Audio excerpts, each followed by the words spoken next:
everybody. Kenny Matthews, FridayNightGlory.com, podcast number 3, State Finals podcast. Here is the regionals. Finished up yesterday, this past weekend, and boy, in the Metroplex, we got a ton to talk about. And yes, 6A Region 1 was the death march that we all thought it was going to be before this thing got started. And let's just say this, it did not disappoint at all. Props to Mansview, Timberview also for that Coach Gregory. He's got something going on over there, man. That team comes to play on just about every night they step on the court. He advances also, and major props to Faith Family, Oak Cliff, getting in there to the 3A side. I mean, that school hasn't been around long, has it, Paul? Man, dude, really. I mean, that school, man, that talks about what Brandon Thomas, head coach Brandon Thomas, and his staff have quickly put a program together over there. Faith Family's definitely getting their money's worth with that coach and his staff, man. Already headed to San Antonio. Unbelievable, man. And I should say that's 4A, excuse me. I didn't Yes, sir, 4A. I said 3A. I was thinking of Madison, a local talent here, getting back to the state finals again here in 3A. Again, they got something working on down there off of Martin Luther King Boulevard, don't they, Paul? Yes, sir. Coach Mobley is the real deal. Back to state, Waxahachie kind of dumped him, and he went back to his school again, and he's back taking them to the state championship. Absolutely. Might need to say some of us need to wonder, what's going on, Waxahachie?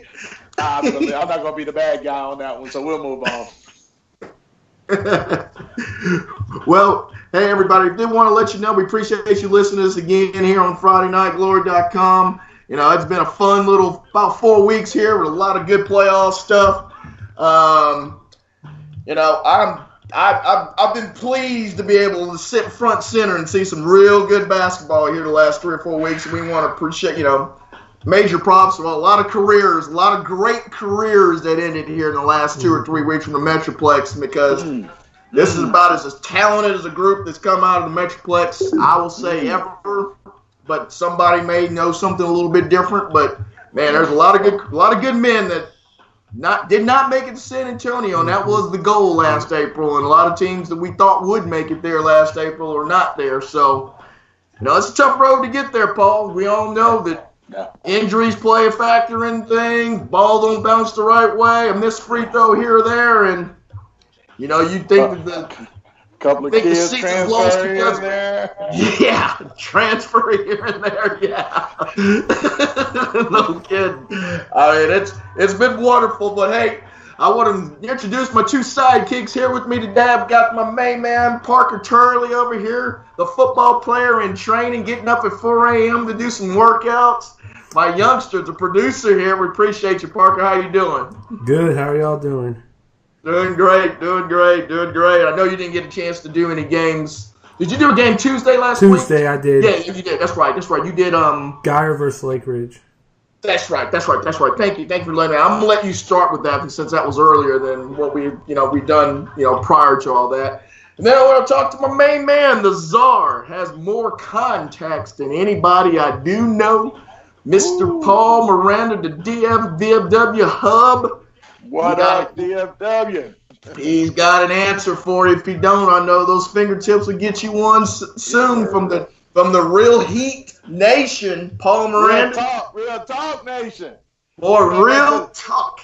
Going back to the old days, the Heat One Nation. Yeah, man, we the real talk now, man. Yep. Well, we have 4 games in 5 days, Paul. We'll kind of get to all that. We got plenty of time to address all of that. But, Parker, tell me about that Tuesday night game because, you had Coach Long's team getting in there. 3rd round. Last year they played a 3rd-round thriller against South Grand Prairie out of Cup Hill, where Jalen Wilson had to make a steal and a bucket to Bedford to win that game for them. So, was it near? I don't think it was near as close, but it was still a good game out there.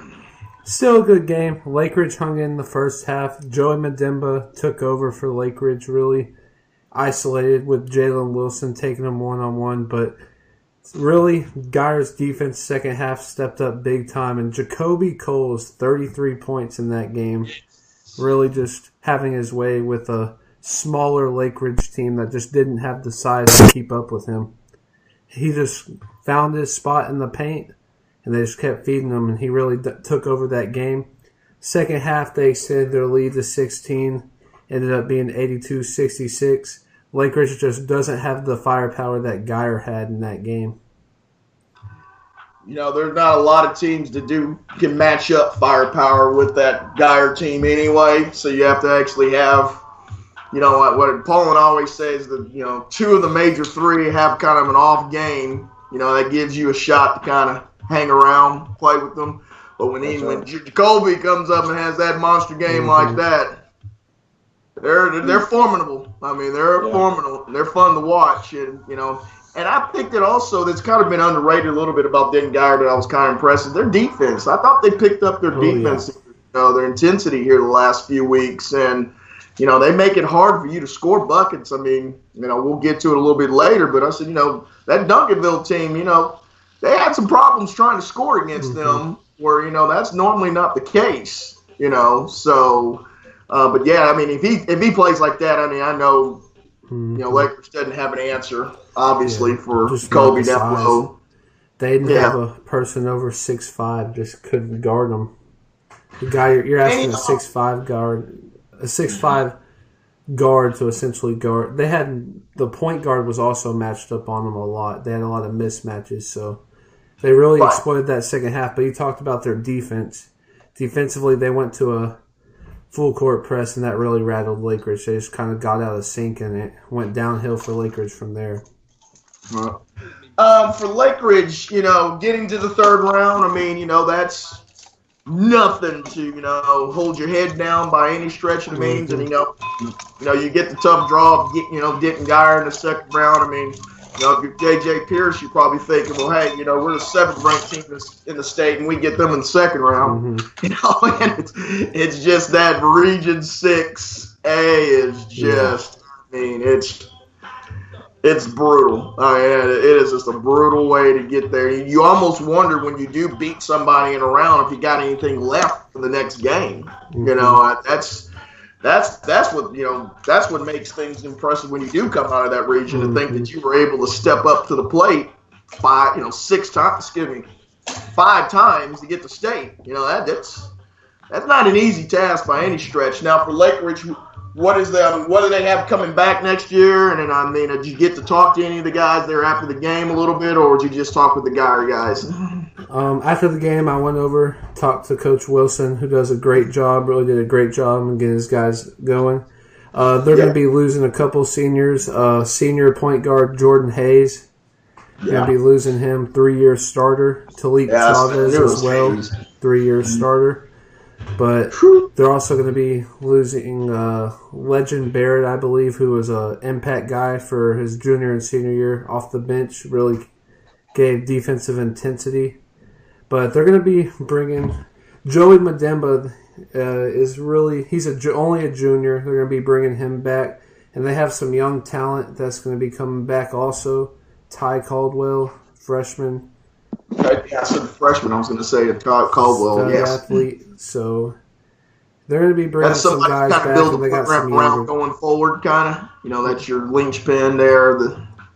And actively, you hope that some of the guys, you know, can kind of build around his play. But you know, but with Coach Wilson, like you said, I think he's a very underrated coach in the area. You know, and not a lot of people. You know, you talk about good coaches, his name doesn't roll off the top of the list on a lot of people's list, and you know, he's done a pretty good dang on job over there. You know, I really think that he is. He might not be an elite coach yet. I won't say he's elite yet, but I said but he's built. Let's say this: he's building up the portfolio. I think he's building himself a nice portfolio over there. He has the athletes to do so. Mansfield area is a hotbed for a lot of athletes. And let me say this about young guy Dallas Hobbs, point guard. He was on varsity the whole season for them as well, man. The future's definitely looking right. The only thing I'm concerned about, and I hate to throw a damper on this party, right? every year is year to year. I know we talk about kids that are young and coming there. Yeah, they had a lot of stuff going on behind the scenes over there, and you got to hope that somehow Dante can talk with some of them parents. Because I'm hearing a lot of rumbling on the streets about Lake Ridge and those kids that are supposed to come back might not be coming back. Mm-hmm. So here's the heads up for all those in Lakeview. Get on your job and start talking with them parents, man, because I'm hearing a lot of stuff going on over there. So that's my little peeps in the streets report on Lake Ridge, man. Well, and I also want to give a shout out to what's his name? Turley Chavez. Yeah, great career, man. Great career for sure. Yeah, you kind of. I think it's a very, very excellent point there by Paul. I think on that is that you think. What you think you have today might not be there tomorrow. It might not be here tomorrow. And in this day and age where people are transferring and leaving and going out of state or prep school or whatever, like people drinking coffee, it's got to be hard to be a coach in this region knowing that there's so much available assets for kids just to leave and go. Especially if your parents got a little bit of money and they can afford it. That kid doesn't have to stay there, and we found out this year they don't even stay to finish out the season. Man, they're in the middle of the season. Oh my God! A month before the playoffs. Yes. So you gotta hope. I guess it's a little different because when I was around, we kind of grew up with the players, and so you wanted to play with your best friends because obviously the people you played with became your better friends. So it wasn't like you were going to quit on a guy you've known for 15 or 14 years. You weren't going to quit on him midstream. It was, hey, let's try to make it work. Mm-hmm. I know that's not the case now. I think in the Mansfield area, you see a lot of kids transfer from Lake Ridge to Timberview, especially. It happened a couple of years ago in basketball, the year Timberview won state. It also happened. It happens a lot because those guys grew up together because Mansfield's really kind of close. Mansfield, Timberview, and Lake Ridge are all within 10, 15 minutes of each other, so those guys know each other. I think sometimes in the Mansfield ISD, that happens a lot where guys will transfer within the district. All right, so I got a question for you, Parker. You're a Lake Ridge kid in Mansfield area. Mm-hmm. All right? If they made that open enrollment, where do you think those basketball players are flocking to? Timberview. Why? Coach and success. They're back at state this year. They won it a couple of years ago. Plus, the coach gets his kids ready to play, prepares them well. I think, from a player's standpoint, I think they also want to see where they're going, kind of, if they fit in the system. Right. And, of course, if you're a football player, you're going to Lake Ridge, right? Or Mansfield, actually. If you're a football player, you're going to either Lake Ridge or Legacy and Mansfield. Yeah, Mansfield. Over Mansfield? Yeah. Mm-hmm. Mansfield High be putting it down, man. They're in 6A, right? Yes. I believe Lake Ridge, Mansfield High, and they're both 6A. And Summit also is 6A. Yeah, Summit is too. Yeah. Mansfield, in the football side of things, yes, they've been really, really good. Mm-hmm. And, Lake Ridge has come on like gangbusters on the football side. Yeah. But I do agree with both of you guys. If you had open enrollment with Kit Cowell on the women's side and Dwayne Gregory on the men's side over there, and Mike Kit was really good. Man. Shout out to Kit. Boy, I couldn't drive my kid fast enough over there to let one of them coach my kid. Hey, that's another topic. That's another topic. And I'm just curious. I just asked that question because if I'm Dante, Wilson, I got to be wondering why. Shouldn't you? I don't know if I'm a self-critique kind of guy. You know what I'm saying? Yeah. And if I'm in his shoes, I'm trying to figure out why is that? Because I like to say, hey, I've won. I just haven't won no championship. Yeah. Sure. You know what I'm saying? What is he doing differently than what I'm doing? Why everybody want to go play for him? I think part of it might be the system. Kids, he might not be willing to adjust to the system, and the kids might not be willing to adjust to his system. I think that was part of the trouble with some of the kids transferring out. They didn't like the system he ran. Oh, my. Let me ask you this, guys. Would this, Coach Gregory can only have so many players. And obviously there's a lot of players there in that area. If you're not going to Timberville, like Paul alluded a little bit, why isn't Coach Wilson saying, well, hey, I'm pretty dang on good option here too. Mm-hmm. I'm not chopped liver here by any stretch. We're doing some things over here. So, obviously I know that if you got some real tight friendships in there, it's going to be maybe hard not to have somebody talking in your ear and not go. But that marginal player or that one that's kind of thinking about it, why didn't he just stay there? Because he knows he got the opportunity to at least play. Yeah. He go to Timberview and not play. For sure. That's a strong possibility. So, that's an eye opener. It's an eye opener, and I'm glad Paul did bring up with what looks like today is not tomorrow, man. Mm-hmm. And that's a great case there with next year for you guys. That's you're thinking you got some guys to work with, and come the summer, that might not be the case. Mm-hmm. And then all of a sudden everybody's on the coach about, why aren't you winning at elite level? You get guys, you get guys that's supposed to come to your program or doing things at other people's programs.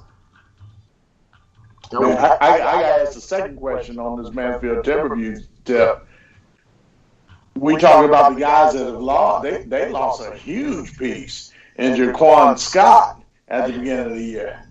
What does that say about the coaching job that staff has done? You know what I'm saying? Mm-hmm. Because I literally almost took them out my rankings when they lost, and you know what I'm saying? And they're going to state and has a damn good shot at winning state right now, For right? Sure. Mm-hmm. Phenomenal job. They got a tough matchup, though. We're going to talk about that one in a little bit.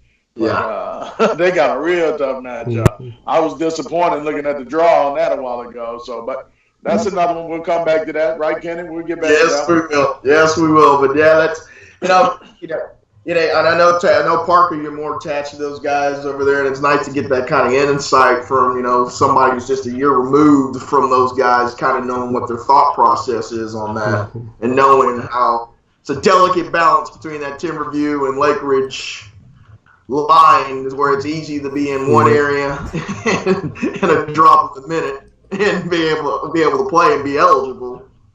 And the other line of what is the 18, 19-year-old, 17-year-old kid really thinking about this? That's a above average player that maybe makes a move to what I call maybe a loaded situation where playing 30 minutes a game. Maybe only playing 14, 15 now. It's worth doing that to say you got a ring. I don't know. I was one that liked to play. Yeah. I was one that didn't want to come out of the game.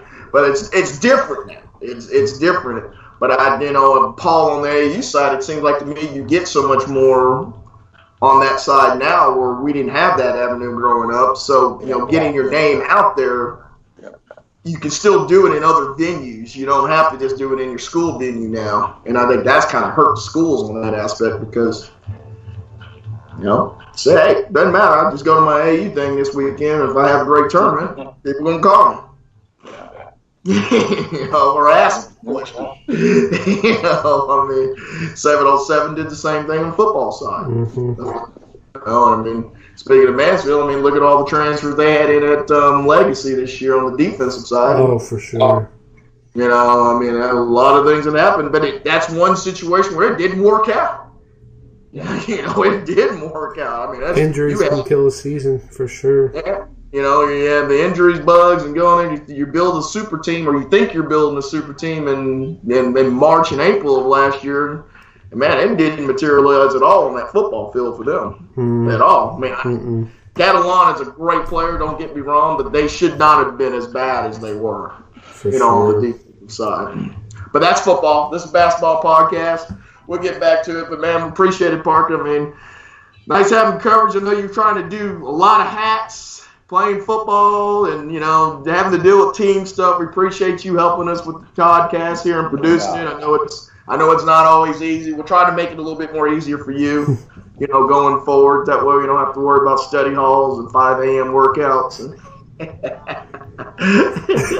your teammates to get the books. But man, if you got to go, we understand. I'll just text you when we're going to be done, and then you can finish the recording if you got to go, Parker. So no problem. Paul and I can finish it out here since Jared's not here with just a technical difficulty on his end. But well, all right, Paul. I mean, do we need to go to Tuesday night a little bit last week to get the Wilkerson Grimes? Nah, we didn't miss it. Friday night, let's roll with Friday. The only reason I did want to say one thing about the Tuesday night was that we both were impressed with Trinity point guard Andre Nunley. Yeah, we hadn't seen him play yet live, and Tuesday night, real deal. I mean, he beat we can talk a little bit about DeSoto and Duncanville. Yeah, I figured you probably want to talk a little DeSoto. So I was going to let you have the lead on that. But, I mean, we both thought, Trinity was wearing that glass slipper going in. And they took on a North Crowley team that, Paul, I mean, we both thought was going to beat them. I mean, you thought it was going to be more of a blowout than I anticipated. But, I mean, still we thought that was going to happen. And, the guards from, Wyatt and Isaiah Wyatt and Crawford, they couldn't keep Nunley out of the lane on that Tuesday night. And that guy, he single-handedly took over that game in the second half. And we walked away very impressed with that young man. And then you did the interview with the guy, and man, the moxie and the swag he had in that interview was wow. We're talking about transfers. This was a kid that transferred from North Crowley to Euless Trinity. I do believe set out last year. I'm not sure. Wasn't sure if he set out or not. And then on Saturday, the crazy part, the kid didn't even play AAU ball. So he's been JV, and then he comes out and has the performance of the night. I mean, what he had? 27 points. 27, 24. I couldn't remember what it was. I think it was 27, though. I think it was. I mean, that's crazy. And to hear that, to hear the storyline behind that, the motivational part that got him so jacked for this game. I mean, kid was solid. Big, strong shoulders, man, quickness, left-handed. I mean, lefties are always harder to guard. We all know that. Dude was swagged out, man. I mean, he was like, I got swag for sale. I got drip for sale. I mean, he was flies all over that floor against North Crowley. Isaiah Wyatt was big for North Crowley, man. So big shout out to him. He had 24, 23, I think it was. He was solid. The big story, other than Nunley in that game, Isaiah Crawford. In foul trouble all night pretty much, and North Crowley just couldn't get the other guys other than Wyatt to step up to bring it home for Coach Brackle. But wow, hats off to Coach Brackle again. He comes up short again, and it's just hard getting back. He hasn't gotten back since Willie Warren. That's been a long time, and he's had some squads, man. Yep, he's had some squads. Well, you think about even this year, you hated to see Crawford in his career that way, fouling out. That was a real player for him. I believe played a lot of minutes as a sophomore, if I'm correct, Paul, when he came through that program. He's played a lot of minutes. And he's been big. Yep. And so you hate to see his career in that way, but hats off, man, to Trinity. I mean, they came in there and, boy, they said, don't storm the court, Paul, and man, I think that the whole Euless Nation was on that court afterwards. I was like, wait a minute. I thought there wasn't supposed to be no people on the court. Euless Trinity. Euless don't give a what? No. I mean, and played in getting and sliding over to the DeSoto Duncanville game, Paul, not much of a bigger atmosphere than we had done yet. In delivering a podcast, at least delivering a Cast. I mean, yes. those guys, the Duncanville and the DeSoto people showed out, and even for the Croft Rally and the Trinity game, it was probably 90% sold out. I mean, it wasn't a whole lot of people that left out of that gym, and so you're talking about a full arena for number 1 and number 3, and it lived up to the billing, Bob. Number 12. DeSoto was number 12 in the ring. The girls was number 3. Yeah, but man, sorry, my bad. A rivalry like that, you know what time it is. Throw the rankings out the window. It doesn't matter. Those guys are like 5 minutes away from each other, 8 minutes away from each other. They don't care what your ranking is. They hate each other. You know what I'm saying? They want to beat. I won't say they hate each other. They want to beat the taste out of the other team's mouth. And that rivalry right there. And I've said this before, and I've said this after it. It's a shame that the UIL broke those two teams up. Into the. Sent them off to different divisions or different districts. The basketball gods, made it happen again. You know what I'm saying? Brought it back to us for the fans like us, Kenny. That wanted to see that type of atmosphere again. That's the old Celtics and Lakers rivalry right there. You know what I'm saying? Celtics and the Sixers back in the day, our days. Kenny. I mean, that game right there. Forget what happened last year. Just make sure you got better security there next time. You know what I'm saying? I mean, that game is everything that not only the fans want, but the players want, the coaches want it. I mean, and talking with both of those coaches afterwards, man, oh my goodness. You can honestly tell who won and who lost in that game. And a few questionable calls, that could have went either way here and there. I thought refereeing was they were consistent, but one guy was horribly bad both ways though. But again, I'm a firm believer in, don't get me wrong, they can help make a difference, but in the end, the kids make the plays. You know what I'm saying? The kids score buckets, they take charge, they rebound, they make the passes, they make the plays. And DeSoto at the end just didn't make enough plays, man. They got outworked. And I think the biggest shock out of all thing in that game right there, Kenny, was they got out-rebounded in the last few minutes, man. And you just can't do that, DeSoto. And Damon got big rebounds for Duncanville. Yes. Some of the guys that are not counted on rebounding-wise came up with some big rebounds. For Priest was the Robert Banks. Yeah. And Banks made that big shot that we thought was an ill-advised shot, remember, in that fourth quarter. And he knocked it down.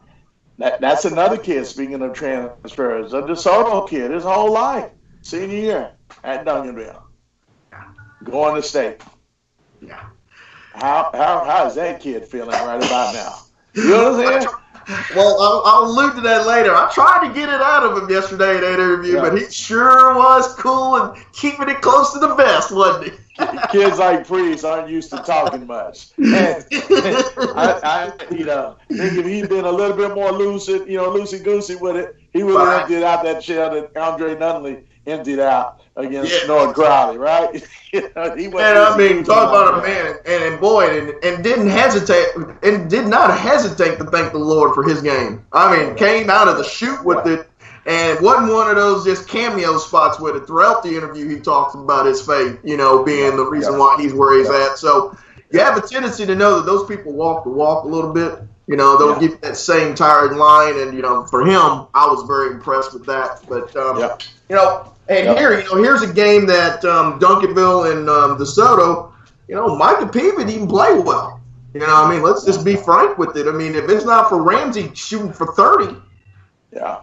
Shout out to Clayvon Wilson, the great defensive jam that he turned up against Micah Peavy. There's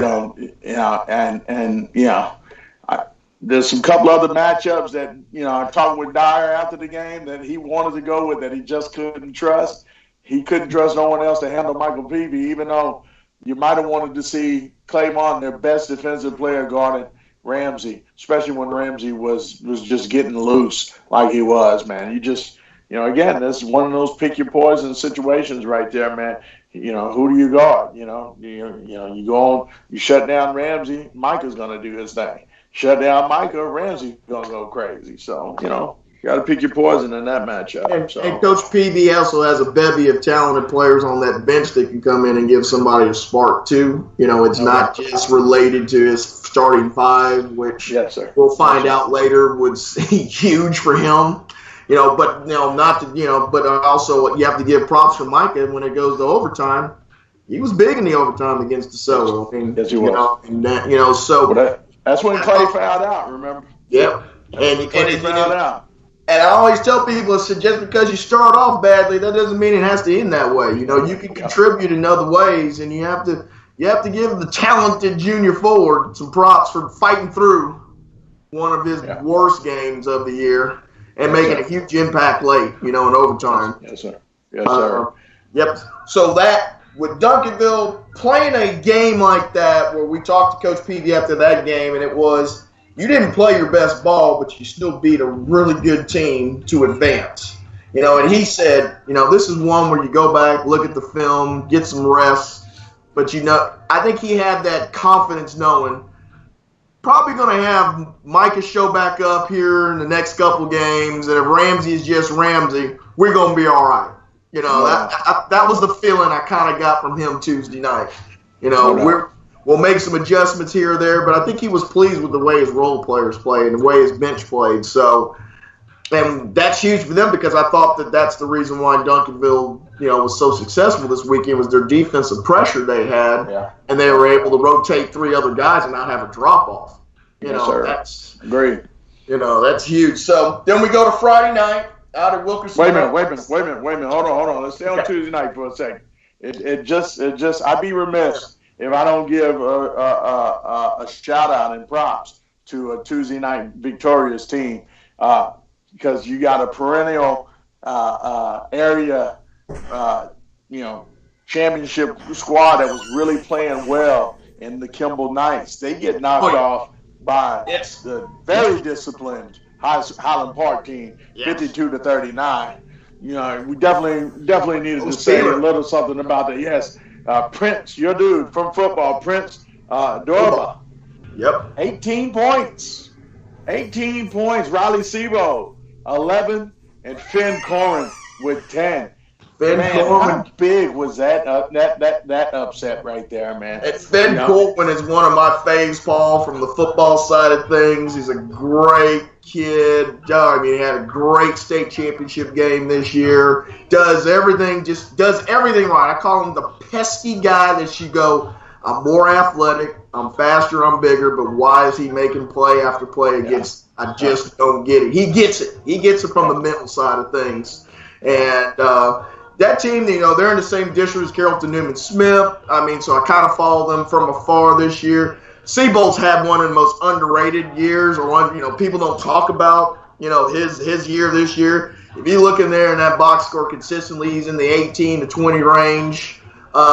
Coach Peeler, what he does over there, he just replaces the parts with nothing. And it seems like the same part comes back in. And maybe a sophomore this year, there'll be a junior next year. He just replaces them. He gets a lot out of, I would say, not as talented, but basketball players. He gets a lot out of those guys. And you alluded to it there, they don't hurt themselves. Yeah. And I'm going to tell you that. They can play some defense, apparently. Holding Kimball down to 39 points. In particular, Red Dreads, Kobe Williams, only 11 points. 11 points. I saw that. He was their leading scorer. Even in that game, he's still the leading scorer. So that says a lot about what Highland Park is doing, man. And did it at Ellis. Kimball just got through playing there. Highland Park hasn't played at Ellis in a while. You and I both know shooting on that, back, no shooting background for a while. It takes a while to get into it. Yeah, I thought that Kimball had the home court advantage, and I thought they had the advantage of playing there just 6 days prior to that. Man, Highland Park took it to them. And, Highland Park's got Prince Dobar coming back next year. They're going to lose. They're going to lose. Some of their other players, but hats off to him because I think that's now 503 wins or 502 wins for Coach Peeler. He's done a great job. I mean, there's no disputing that, and I would say a very unheralded job in the area. I would say, not many people are talking about him. As one of the real good coaches in the area. All right. What I want to do, let me just run down those scores for Tuesday night. So we just, go on by. Madison in 3A beat Mineola 58-47. Texarkana Pleasant Grove 76, Crandall 67. South Garland took down Jesuit 58-52. Maxie had 24 points. Julius Marble 23 points. I thought that was another game that we didn't do, the Duncanville game. That would have been the game that I would have liked to have done, in the area. I thought that had potential of a good matchup, and against that backcourt. Yeah. Wilma Hutchinson 68, Lincoln 55, Lakevian Leftwich with 19. Were you surprised at the amount of that score, Paul, in that game? I mean, I don't know how the flow of the game went. Don't know if that's. Here's the thing: Lincoln's playing without their head coach, and Sad Patterson's still on administrative paid leave, and which was a huge concern for me. Hutch, has the athletes. Sure. I always said, are they going to be disciplined enough to make it? And we'll talk about them a little bit later right now. But, I'm not surprised at any kind of number they put up. Number one, they're going to play defense anyway. You know what I'm saying? So it's just, who's doing what offensively for them. So I'm not overly surprised by the score on that one because, again, Lincoln's without their technician on the sideline. So that could really hurt. So, yeah. Lancaster, another good game. They ended up taking out Red Oak 72-66, which kind of raised my eyebrows a little bit to see that game that close, especially when Marcus Sasser, the University of Houston Cougars signee, only scored 7 points. And fouled out early in the fourth quarter. Mm-hmm. You follow what I'm saying? That kind of raised my eyebrows about, wait a minute, something's going on with Lancaster right now. You know what I'm saying? And they're not that streamlined machine that they were in mid-January. Well, I'm in the streets, and my peeps in the streets are saying there's a lot of internal stuff going on over there in Lancaster that's not out in the public right now that ended up kind of showing, and we'll go into that a little bit later as well. But anytime you got the in-house stuff, and I've seen it before at DeSoto with my own son's career. His junior year, we had too many internal issues bickering amongst players and their parents. And anytime you have that, the recipe for disaster. We lost in the the second round to Keller, or made R.J. Nimhart the name that he is right now. You know what I'm saying? So, things like that, you got to make sure that you have a better handle on coming down to the playoffs. And I don't know if the coaching staff there at Lancaster, were able to really control that or not. Because, again, I'm hearing secondhand information, if you will. So, how that can be too. So it's hard enough to win when you got harmony in the locker room, Paul, in this area. Yep. I mean, so if you had something that you can't control also on the minds of 16, 17, 18-year-olds, you're going to have games for your eyes and say why. Yeah. Other games, Rockwall 58, Colleen Shoemaker 57. Wow, that was a tight one, man. Coach Gilbert from Colleen Shoemaker, the former South Grand Prairie assistant to Brendan Bennett. He's the head guy there at Shoemaker, man, and he almost came up with a gem to take Rock because they knocked off Allen, the defensive jam. So yeah.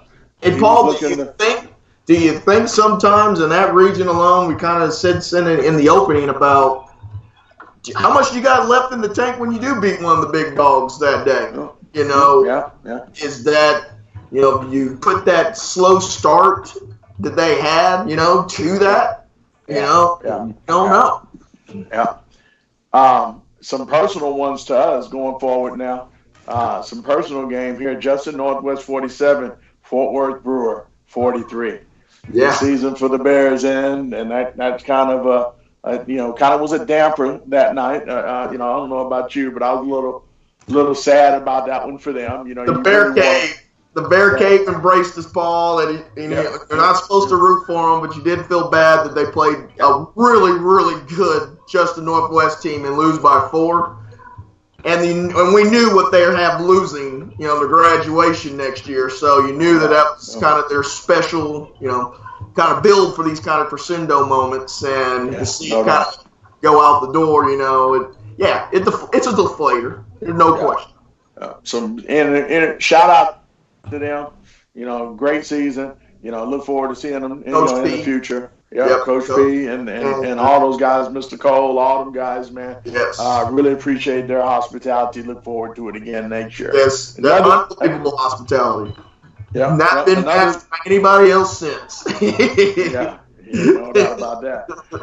Going on to another game that's kind of a damper on me. Faith Family takes out Carter High School.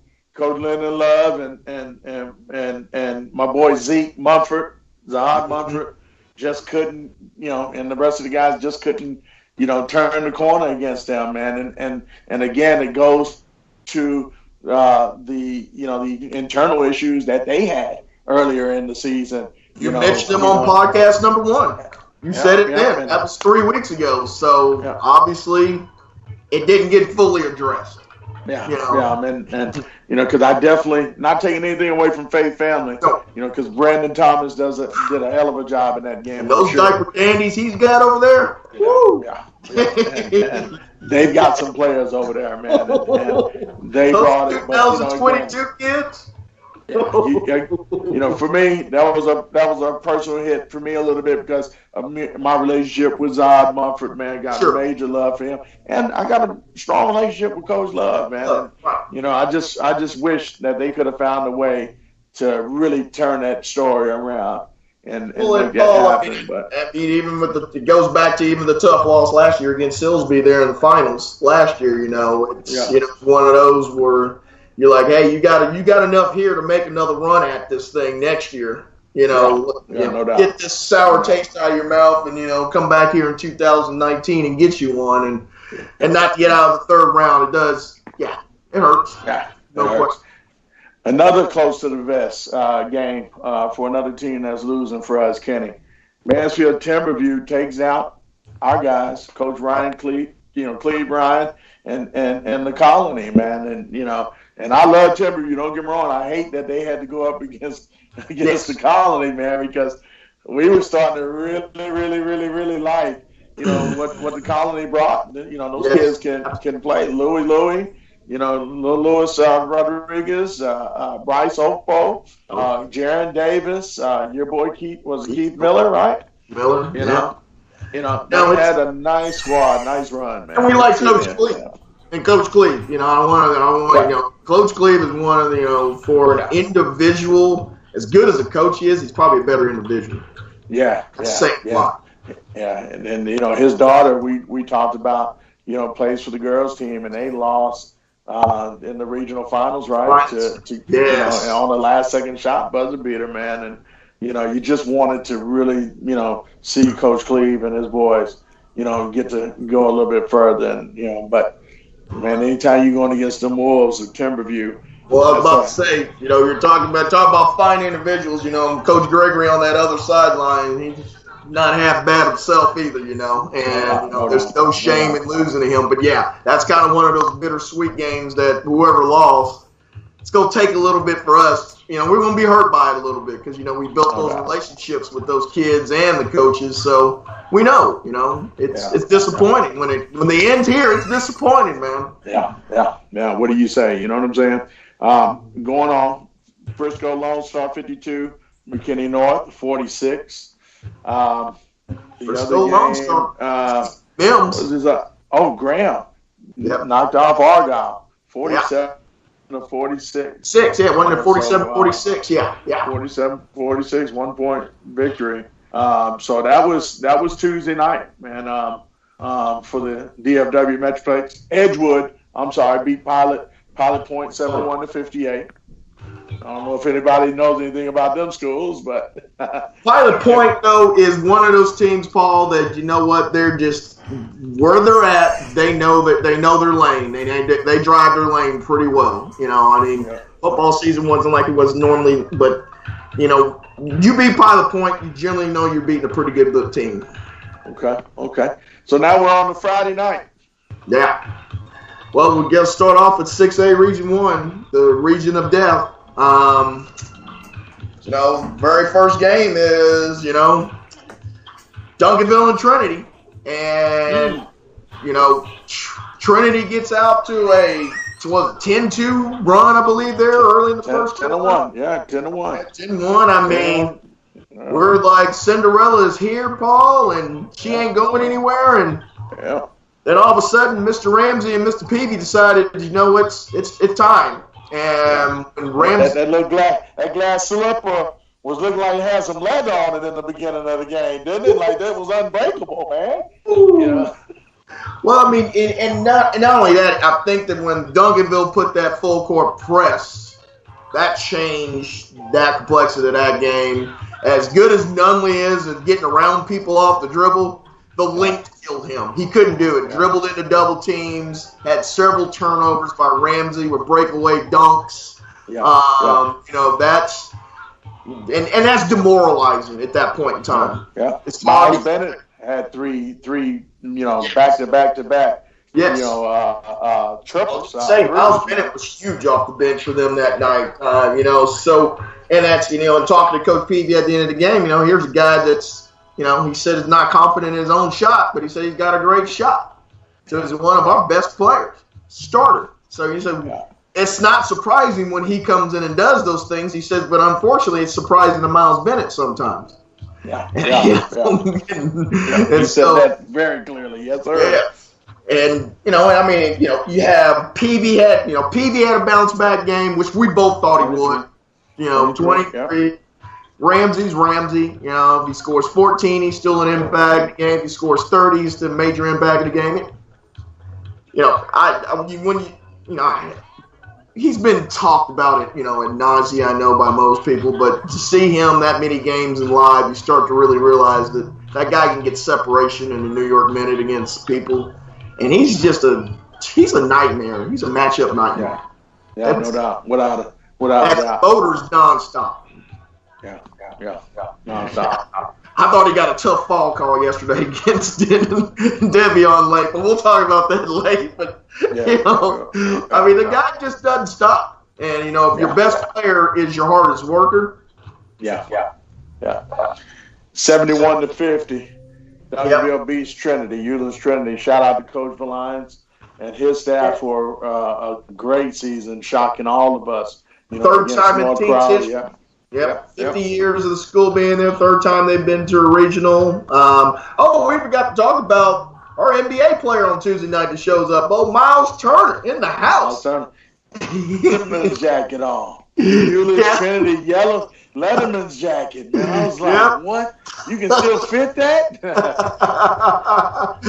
And you know what? I thought that was great when Coach Valines said, you know, he was going to do the surprise, but, you know, Miles, you know, tweeted it the night before that he was going to be there. But for me personally, you wouldn't know Miles was an NBA player that game. He was the biggest fan over there on the bench, non-assuming, don't look at me, don't ask me about this or that. It's about the Trinity basketball team. And to have that genuine care for that, that's refreshing from an NBA player. You know, you hear people talk about that's what they're going to do, but Miles didn't and didn't have any fanfare to do it. Yeah. I mean, he told his Trinity Nation about it. That was it. Yeah, but it's nice to see him. Yeah. The other, who we want to go? Who you want to tackle next, man? We said 6A. We'll finish. I think we finished the region out. We got you know, a foggy game. Let's say that Denton Geyer against Odessa Permian was the second nightcap in that game. Yeah, 42-36. Yeah. Ty McGee goes down with a twisted ankle there in the first quarter. Seems like Denton Geyer wasn't able to really get any offensive flow after he left the game.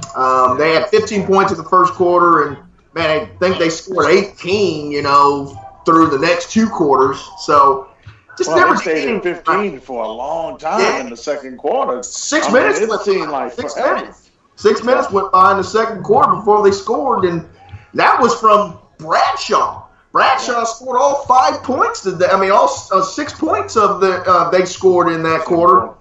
Yeah, so when you say Harmon doesn't score, Wilson doesn't score, and Coles doesn't score in a quarter in the playoffs, that tells you the struggle that they had.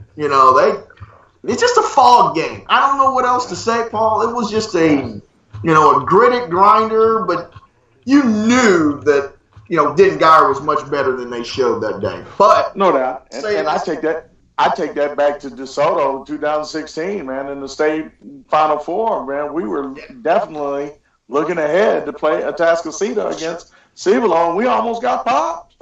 Just like this game, we had to go to overtime to beat them.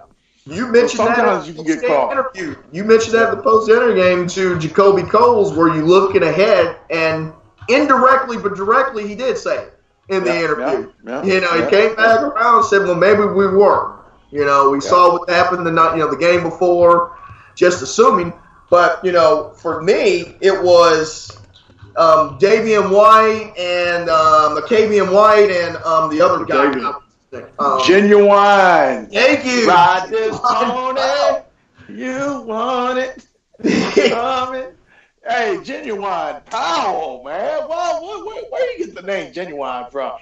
What was his mom and daddy thinking about him? But I thought they both, they both were huge and making it hard because I thought that their length and quickness made it hard because Wilson had the length and quickness there, but there was a little bit bigger for Harmon to cover. And I thought that made a difference in them always being able to get in the lane. They just couldn't convert enough while they were in the lane, and that's what hurt, I thought, against Permian. A few putbacks that they should have had, some ill-advised shots there at the end. And for some reason, I don't understand this to this day, did you allow 38 seconds on the clock to end the game to get run off by not fouling, and you're only down 5? I did not get that. We talked with Coach Thomas after the end and just hearing the makeup of that team where he basically said we only had 3 real basketball players, on that team, and literally meaning from other sports. Again, Odessa is a football town. You know what I'm saying? If it's going to be some sports played in Odessa, it's going to be football. It's not basketball. Disciplinary reasons. Yeah, you had 3 kids that was out.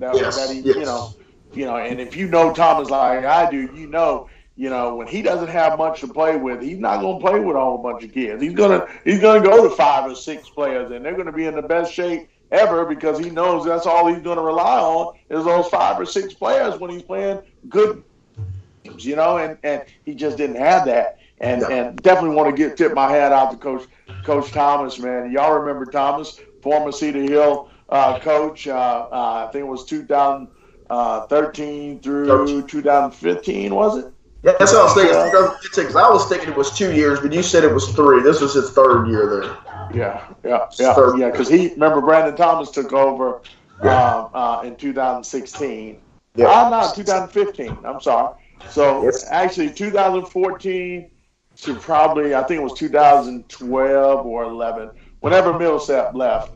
Cedar Hill, but definitely a coach that has resurfaced, if you will. Back-to-back regionals. Back-to-back regionals, man. Back-to-back regionals. Here we are talking about you only having a couple players, but it still takes something to get to a regional, Paul.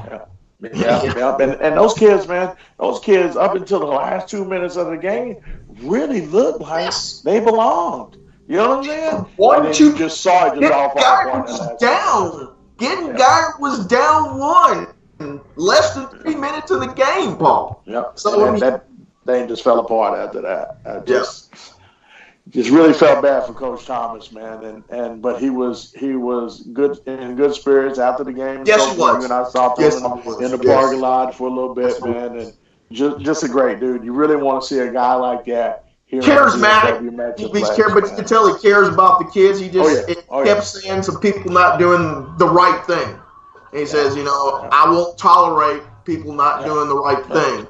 And you know that's a hard I think that's one of the hardest things to do is to kick somebody off your team or discipline somebody on your team because you know that that's hurting the other 13 or 14 that are getting it. No doubt. He knows that indirectly he's hurting that, and that may result in not winning, but he's got to prove a point. Yeah. He's got to prove a point. And, hats off to the Odessa crew. They traveled well again like they always do. They kept that arena. The arena buzzed all night Friday night. Yes, There's no question. It buzzed on Friday night. So we'll go over here now to let's see, Class 6A Region 2, Paul. South Garland beats Spring 63-47. Maxie 25, Harris 13. Get Kenyon Craddock chipping in 11 over there as the third option for them. If you getting double digits from somebody else on that team over there, Colonels are really tough then. They really are tough. And, they started off they started off a game buster in that game, I believe. The Colonels did. They had a pretty convincing lead most of the way in that game. You can't say enough about that backcourt. Not going to rag on the Garland ISD anymore about it, but it's a shame that we didn't get to see them more than they deserve to be seen more than that district allowed. Let's just say that. But I'm glad that, those guys, I got to meet Chris Harris a couple years ago at the Whataburger tournament. Nice kid. Maxie, great nice kid. Nice to see that success for those A&M and Kentucky kids, outright. Again, it's just, that backcourt is just, it's the best in America, period. Yeah. It's in America. To see that, we'll come to that story in a little bit, but definitely one of the good ones too, man, and an extremely hard working backcourt on the floor and off the floor. And the crazy part is to see them kids. I remember both of them when they were little snotty nosed little kids, 7, 10, 8, 9-year-old players out on the scenes at all the games and stuff, and then you just knew they were going to be good, and to see them be together all those years. Oh my God. That's the one thing I was going to mention is that how will we see another backcourt play that many minutes that are that good in a public school in the Metroplex? In one school these days, you hitting that on the nose. I agree with you on that. Then the second game in that one would be Klein Forest against Rockwall. Rockwall gets down big in this game, Paul. I believe 21 points at one time or 22 points. We're trying to cover our game and getting the updates at the same time, but I believe it was a 19-2 run or 19-0 run that Rockwall does to get back into this thing. And your McDonald's All-American has a shot to get the lead, Sam I Am Williamson, and he does it. It doesn't go. They shoot free throws at the other end, and they lose. And the end of a brilliant career comes down. You hate to see that. You just really hate to see a kid like that lose like that. And I'm thinking about when I saw. I don't know if you've seen the video yet on that about him missing that layup with 2 seconds or was it 3 seconds on the clock to tie the game, and he smokes it. Literally smokes it, and the first thing I thought was, see, if you're a dog, and that's what you got to be in these kind of moments, you got to be a dog. You got to dunk that. You know what I'm saying? And that's my inner coach coming out in me. You would have loved to have seen him just smash that thing, but he tried to lay it up and just really missed it. And you just feel bad. What a career. You know what I'm saying? Great kid. Very respectful. Takes criticism. He looks for it. He breathes. He just think about how far he came, Paul, 2 years ago when they opened up the season against Carrollton Newman Smith. We saw this cat then, and we said, man, he can do just about everything. He can bring the ball up. He can post up. He can shoot the jumper. We were really impressed with his overall game. Against Newman Smith that day. What shocked me about him in that was ball handling. I knew the kid could shoot. His ball handling, his passing, just creating shots for other people shocked me that night. Great. And he was a humble star. Very humble star. Yeah, that was the thing. I remember we kind of walked out of that gym that night saying, here's a guy that's a top 30 player in the nation at that time. And he said, man, he's really humble. It was about the team. It was about, hey, we got this win and not so many points I got or this or that. I mean, he almost didn't want to talk about how many points or his game. It was more about, hey, we gutted out the win. And you got to like that. It's refreshing because we don't see enough of it. No doubt.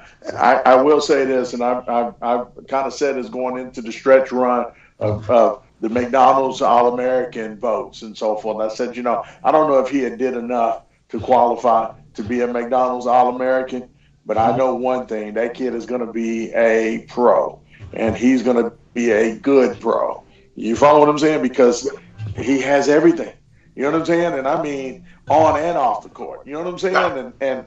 And not too many kids. And I know we got another McDonald's All-American here in Tyrese Maxey, but I don't know if Tyrese has, the off the court.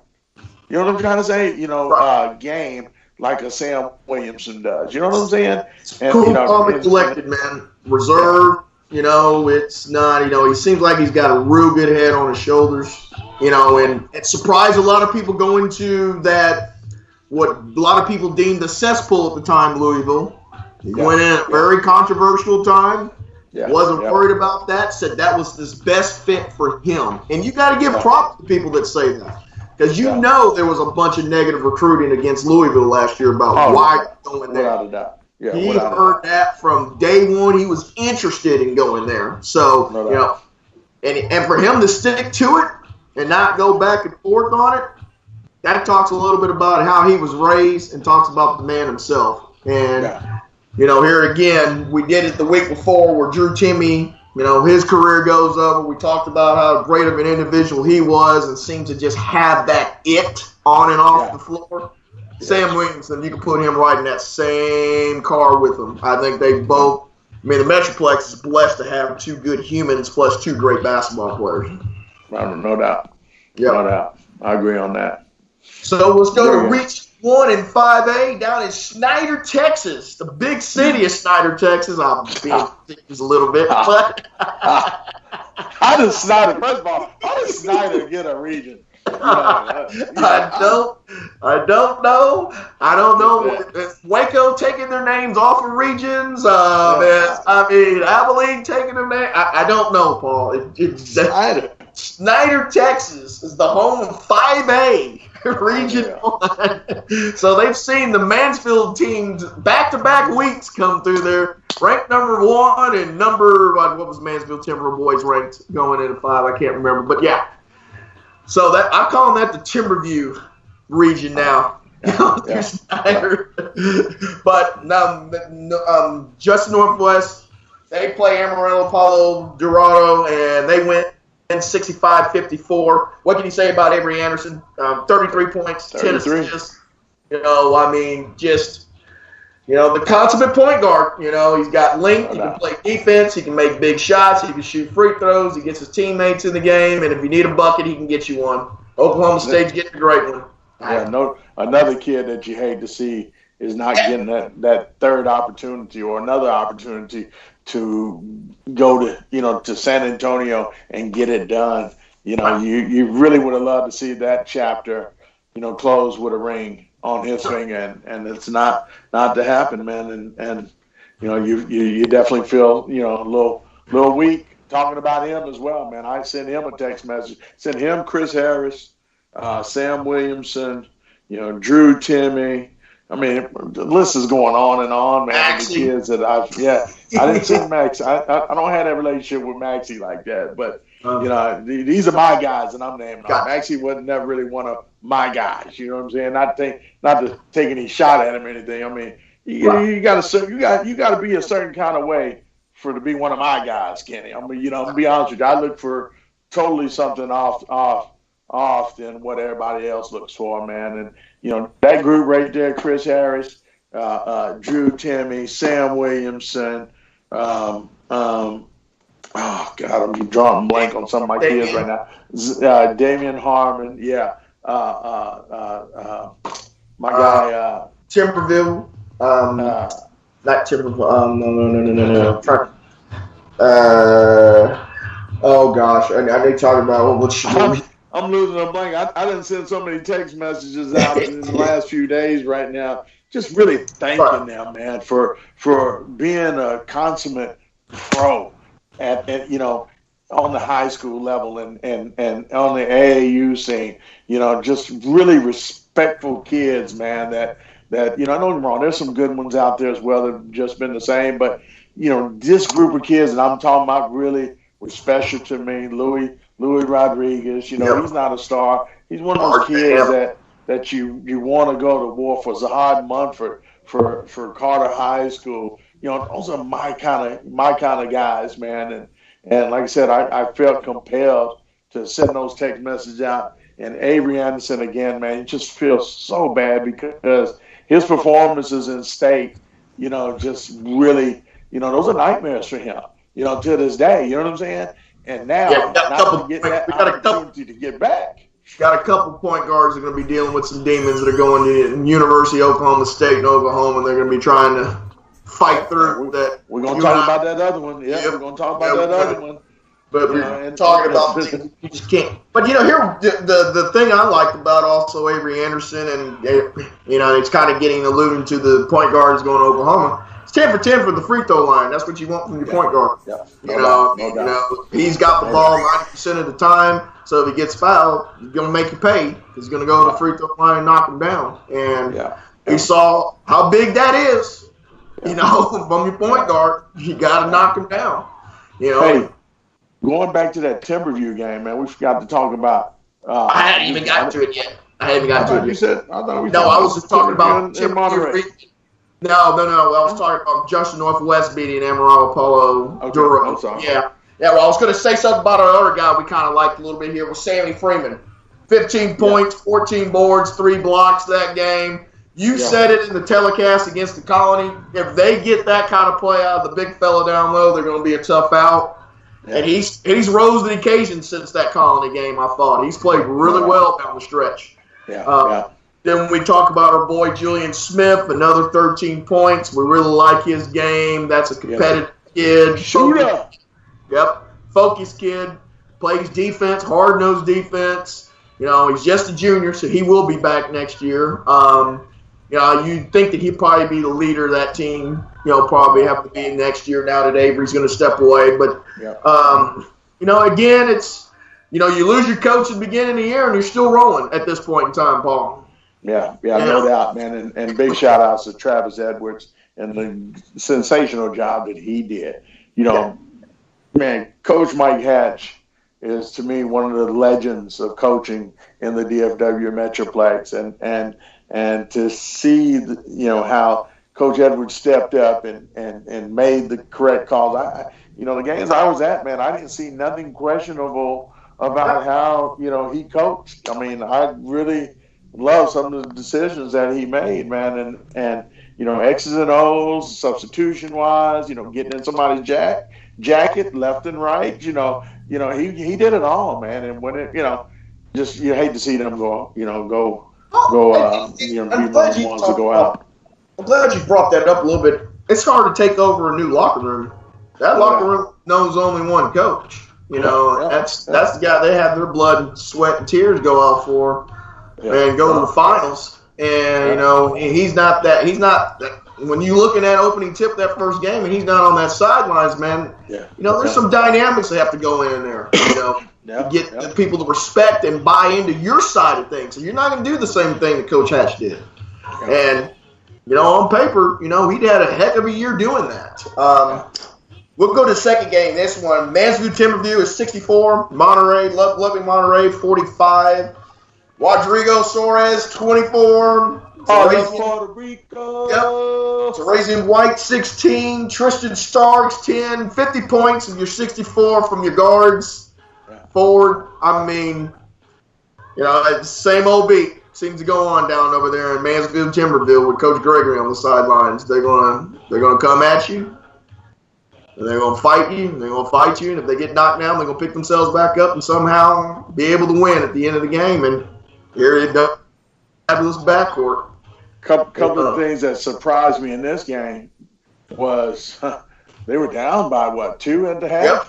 Yep. And they were scratching and clawing that whole first half with this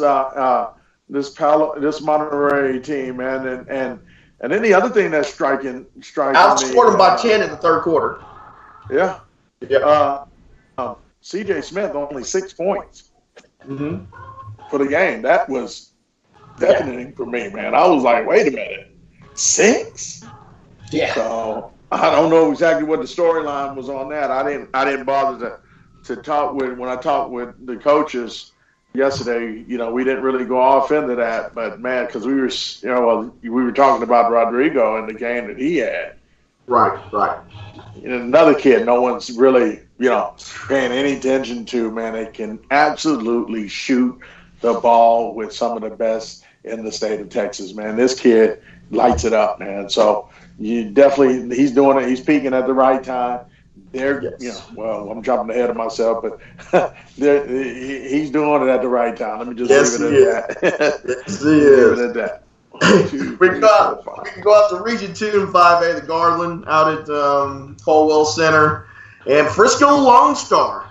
Paul, I'm going to be willing to say that this is probably their biggest win in school history, brief school history, albeit, but they win 60-55 over Lancaster. We kind of talked a little bit about Lancaster a little earlier, but I mean, that's huge. I mean, it's a layup by Isaiah Lewis with 1.6 seconds left as the game winner.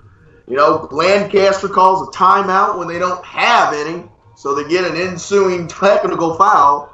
So that, in essence, puts the game away at that point in time. But, I mean, Frisco Lone Star, they reached the finals 3 years ago in football with Coach Rager now.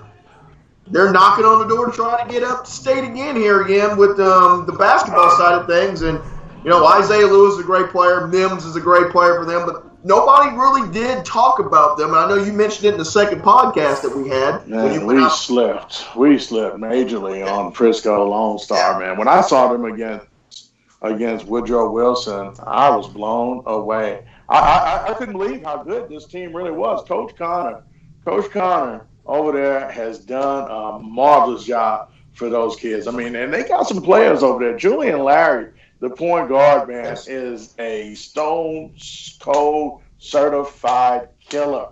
This dude has no feelings whatsoever, man. I mean, this kid, playing above the rim, he goes down. He in sets going down the middle of that lane and dunking it on people, man. I'm like, you're not seeing point guards do that much. Mostly you see like I'm gonna say Maxie, you're gonna catch Maxie on a lot of breakaways or dudes catch. This guy Julian Larry going in the sets from the set and going down, in different angles, dunking that thing, man. And when you got a dog like that. And he can pass, and he can shoot, and he can defend, and he's physical. You understand what I'm saying? Yep. I'm telling you, college coaches, y'all need to be checking yourself on this one because I'm telling you right now, this kid is the truth, and it just seems like he's getting better and better by the game. So shout out to Lone Star, man. That was a huge upset. I couldn't see that one coming, man. I thought the matchup for Isaiah Lewis would be a problem for Lancaster. And it turned out it was, right?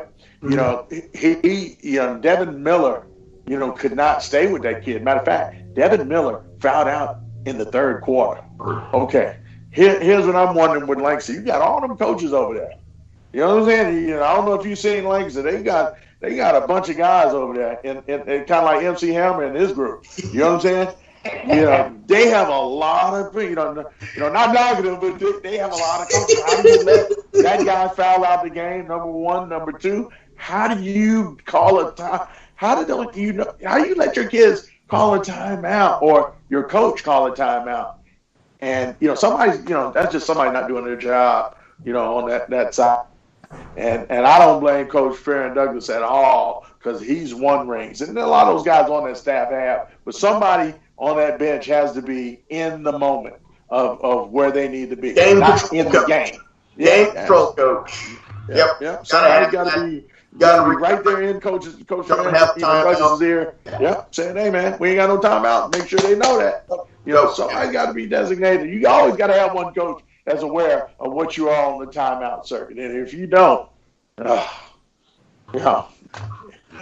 again, it goes to say you again, I'm going to tell you this. When you got, as I said it to you earlier, they had a lot of stuff going on over there. So, I'm not pointing. You can see how things can fall in the land in the game situation. You can see how things can fall through if you're not head right with ball at the beginning.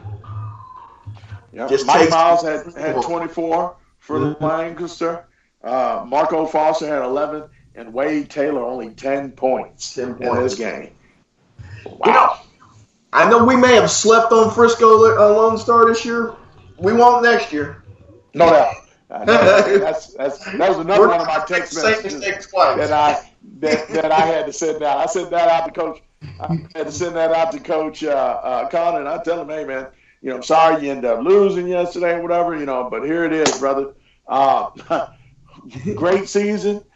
Sorry we slept on you, but it won't happen again. I assure you of that. Amen to that. No. Paul Miranda, FridayNightGlory.com. We out. Yep. Well, then the second game in that region is Sulphur Springs beats the aforementioned Highland Park 51-46. Keyston Willis for Sulphur Springs had 3 threes in the third quarter to push them ahead for the lead.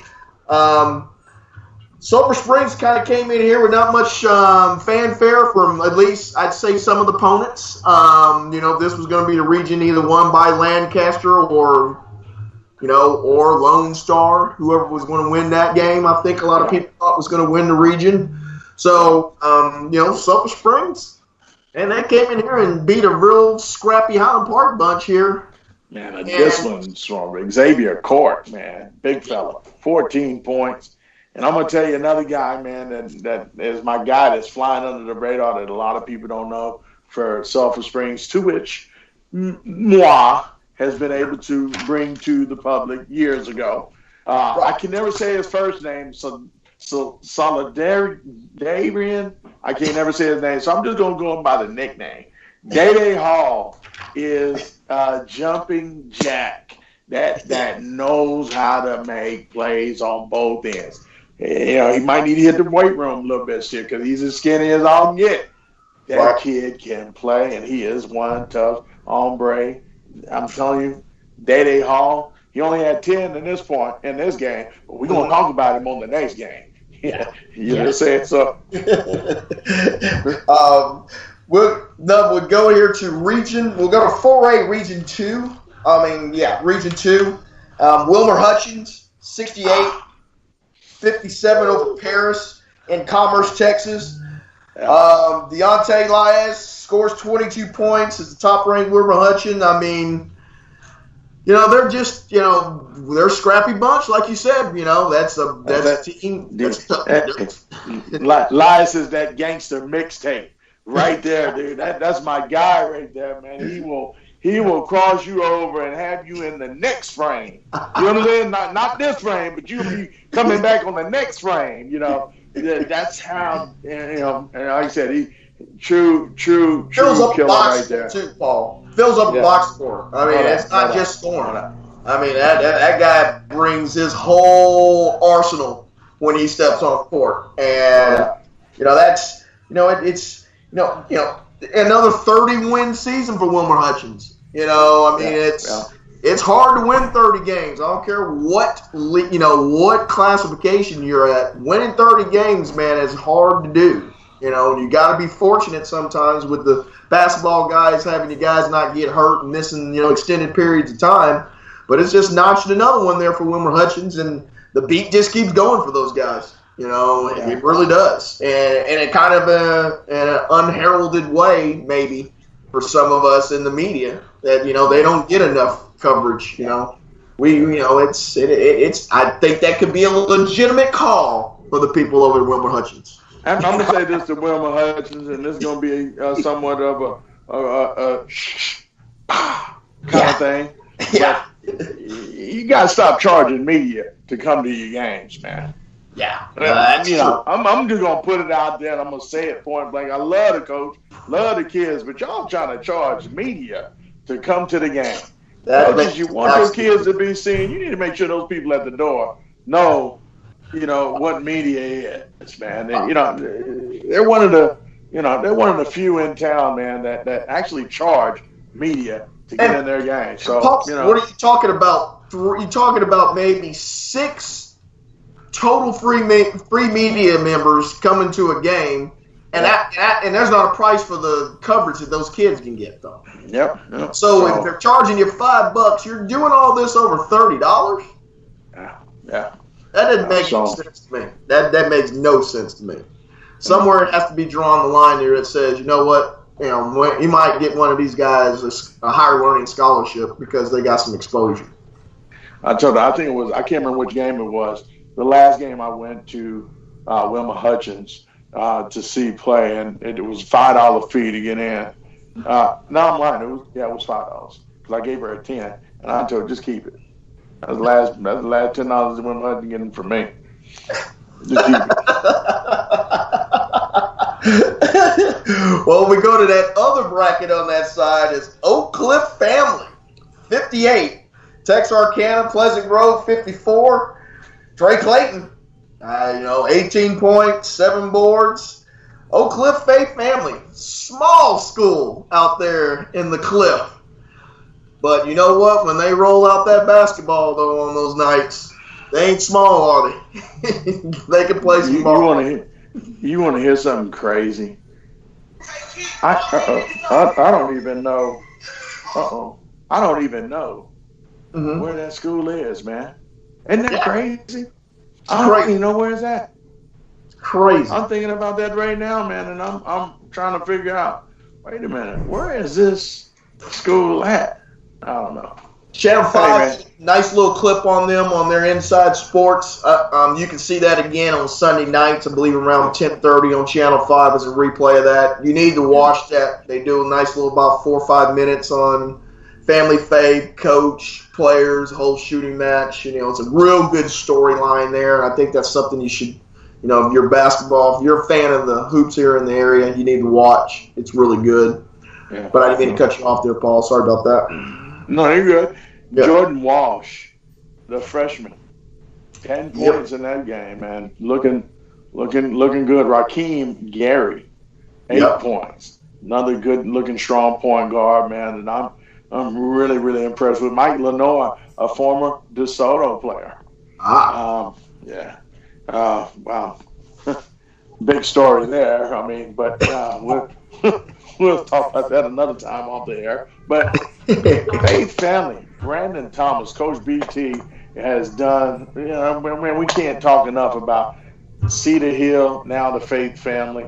Everybody thought he was crazy for leaving Cedar Hill to go to Faith Family. Like, what is he doing? I guess the money was too good to turn down. But what an investment. If he did get a whole bunch of money, what an investment Faith Family Academy has made, in getting that group. Because those guys, number one, they know how to get the players there. They know how to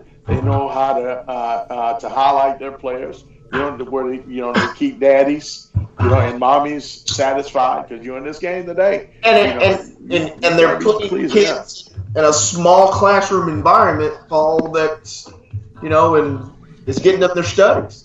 It is. There's a lot of these kids are coming from big overpacked classrooms. Now you get into some settings where you have 10 and 11 kids. Man, that only benefits the kid on the educational side. Yeah. No question. I remember they were a big story in December, November, where one of the parents had gotten upset with the coaching staff about favoritism to certain players, and I don't know if you remember that or not, but it was a story at the beginning. It just kind of just faded away, believe it or not, and that's what good coaching to do. You know what I'm saying? Somehow he relayed, talked with these parents, and that story went away real well, man. I mean, real quick, excuse me. And that's coaching in high school basketball today. You know what I'm saying? Right. It's no more my way or the highway kind of stuff. You gotta These folks got to learn to bend a little bit, man. And BT, Coach Brandon Thomas is one of the best at massaging egos, if you will, man. He still massages my egos, and my kid never played for him. You know what I'm saying?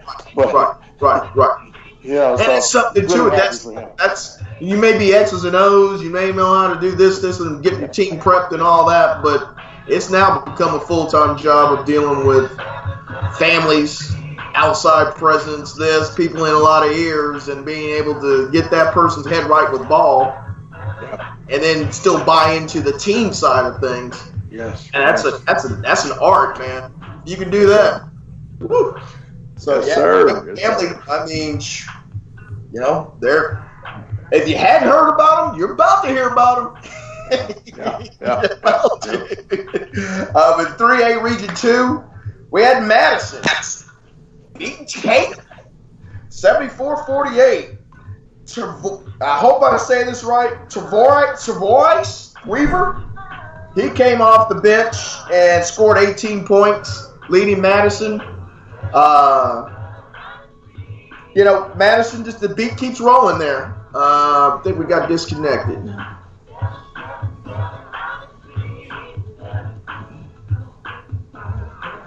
Hold on one second. I think I just lost my buddy Paul over here.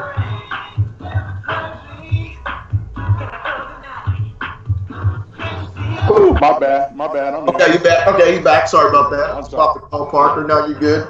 I hope I said that right. His name, Paul. It's Travois Weaver. Oh, the coach. Yes. Yes. Decatur. Yes. Yeah, he in my stuff today, man. He kind of hit me up a little bit today, man. We on line 1 today, baby. Okay. Well, I mean, that's a big win over Tatum. I mean, Tatum always has a very athletic team. I mean, they're not a perennial state team, but Tatum is known to be a very athletic bunch over the years, and they beat them pretty handily on Friday night. And for Madison, I mean, it's, obviously they've won state and had some things taken away from them and all that, but they know how to play basketball over there off Martin Luther King Boulevard. Yes, they do. Yes, they do. I mean, they are one of those teams that you will always see, if they're not in state, they're in a regional somewhere. No doubt. Who else? And what about and Commerce then beat Edgewood 45-29. Commerce. Nice to see them back on the map here a little bit again. I always, back in our day, Paul, they were really good back in our day. I mean, they were a tough out, and it's nice to see them now in a regional final again, going up against they're going up against a tough foe though, and they're going up against a tough foe there, but. It's nice to see some of these older schools that had tradition of winning getting back in the loop again, some 30 or 35 years later. And so that's nice. I wanted to give a shout out to Commerce for certain on that. Hey, and I want to give a shout out to Arlington Grace Prep. They won Friday night, 58-54 in taps. Evan McCarthy, 18 points. Dude is a 5'9"-ish, 5'10"-ish point guard that can really score the ball, really make plays on both ends. So shout out to Arlington Grace Prep. Man, hats off to Life Waxahachie. They ended up losing to Silsbee, 85-71. We kind of forgot about them. Yes. Silsbee, yes. Silsbee, the defending champs. Coach Ed Sigler. Yeah, Coach Ed Sigler out there. Hey, he's always going to have a special spot for me in my place. There's no question. Coach Sig. Baytown Christian wins 63 over Tyler Street. Yeah, saw that. 63, like 39. 63-39. So shout out to Tyler Street Christian Academy for the job that the season that they had. What other game was on Friday night, man, that we did not? Friday night. Prestonwood Christian. Yes. Friday night, they ended up losing 67-70. Yeah. So great season for PCA. Had a chance to get back into to winning another state championship, but they could not do it. They fall short. But Frisco Legacy Christian, they win against Houston Lutheran South, 66-51. I didn't get to see that team play much, but definitely want to give shout outs to them. You know how we've been, people been taking some bolos at me a little bit on we don't do enough coverage for Tabs. Right. Hey, Tabs is Tabs. Yep, it is. We've kind of been on pretty much the big stage, and sure. I'm gonna be honest with you. I know, we talk about education and all that stuff.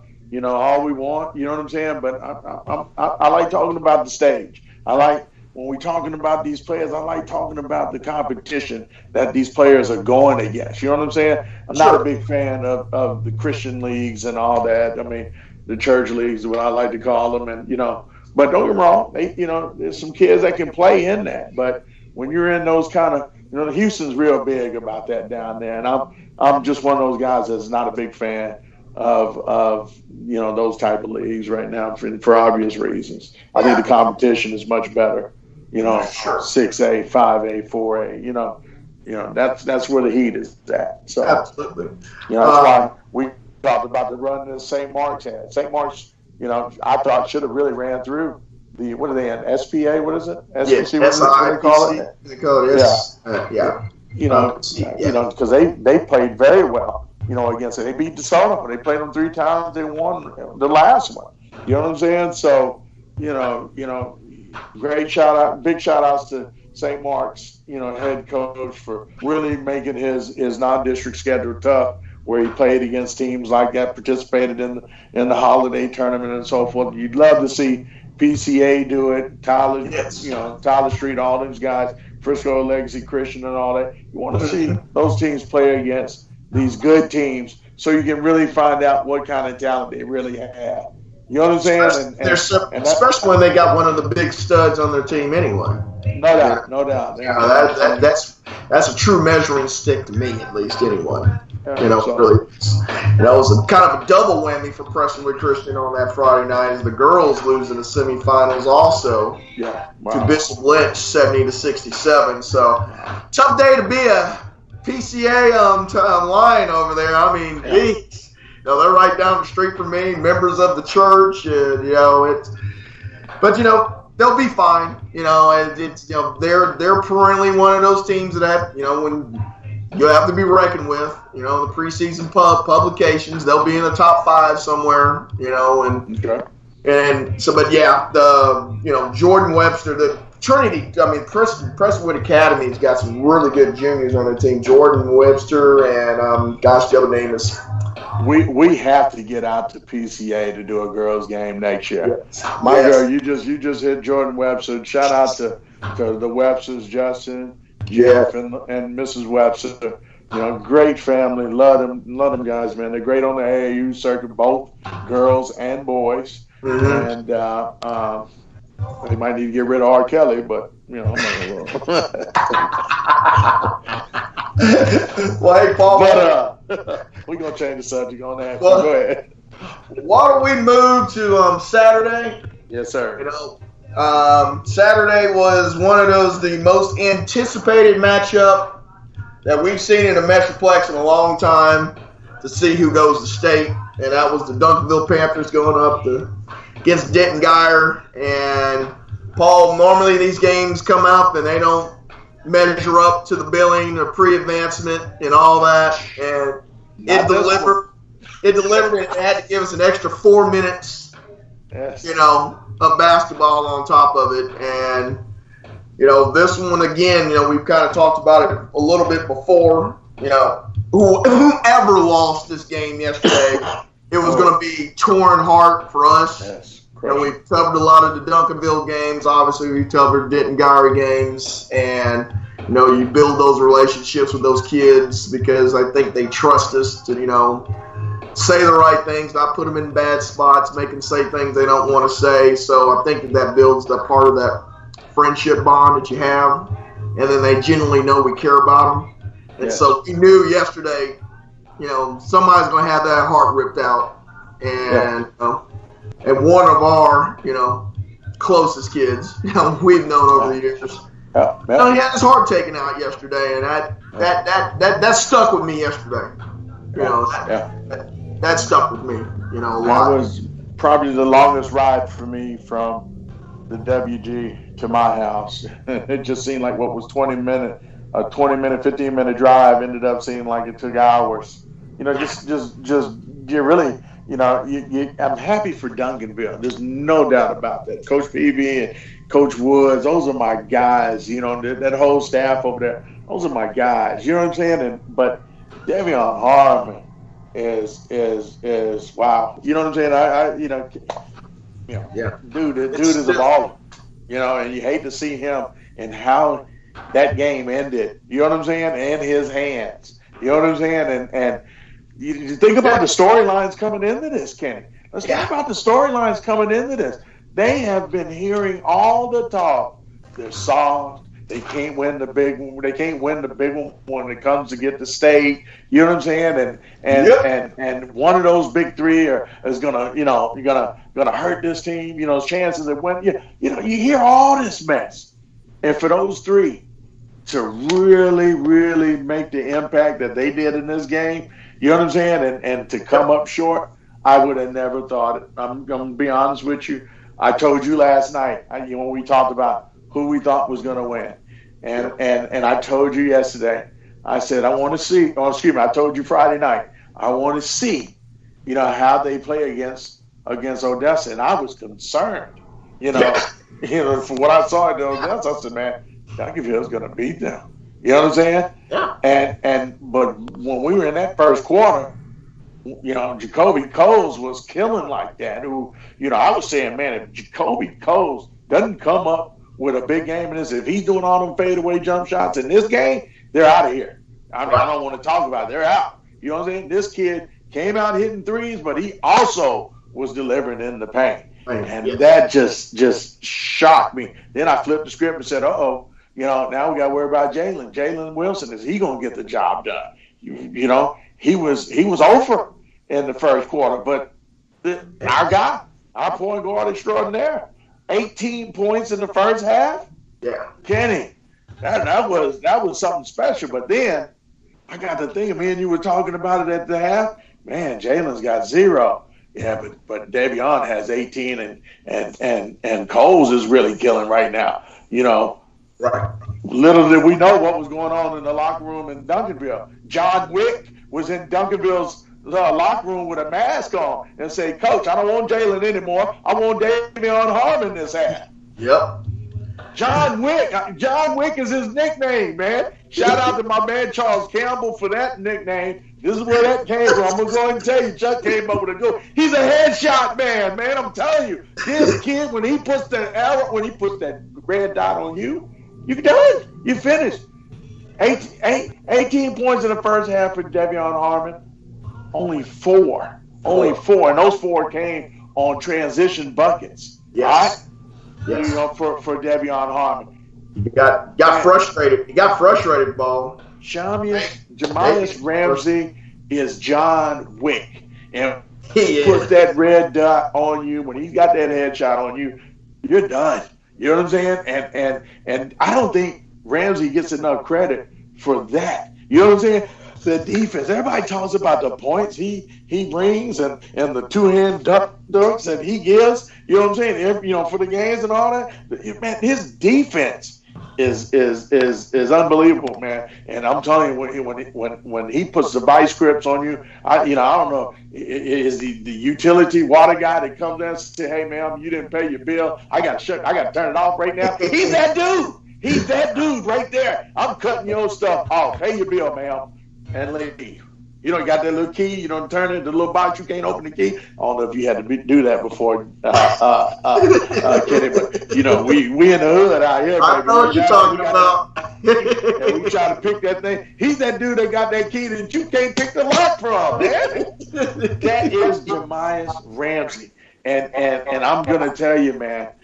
David Peavy, the head coach David Peavy knows what he has in that dude right there. And I don't know if he did at the beginning of the year, or maybe they had some each other, filling out each other kind of moments in the beginning of the year where it was a struggle at times. But they know each other now, and I'm going to tell you that, man, PB said, you know what? You want to guard Ramsey? You want to guard Davion? Go ahead, get it. Let me go make these adjustments on everything else. And it was the thing of the game. You know what I'm saying? It just, then Jalen started getting loose and Jacoby stayed on fire. I'm still shocked on the cool. I'm really still shocked and amazed that Geyer won that game. Lost that game, Lost that game because, man, the big three got all three of them. Yes, showed up. Wilson with his spin moves in the lane, the offensive rebounds that he got. To me, I really did not anticipate them all three playing as well as they did. Now, I will say this. The defensive change in the second half was huge because remember Duncanville got down 10. Yeah. Then on a 7-0 run to get back in that game. If you're getting Geyer and say you just you just kind of flush that out, they might be talking about a new bubble game. That was a saver for Duncanville getting back in the game because it kept them in doing what they had to do. They didn't have to overextend. They didn't have to use a whole lot of energy. And that was huge because you had the three-point play from PV and you had the three-point play from Ramsey during that time, which, man, and so once that happened, we knew we had a dogfight. But you could see that the point guard, Davion Harmon was struggling with his offense in the second half, and Ramsey made him work so hard just to get the ball over half court, Paul. Yeah.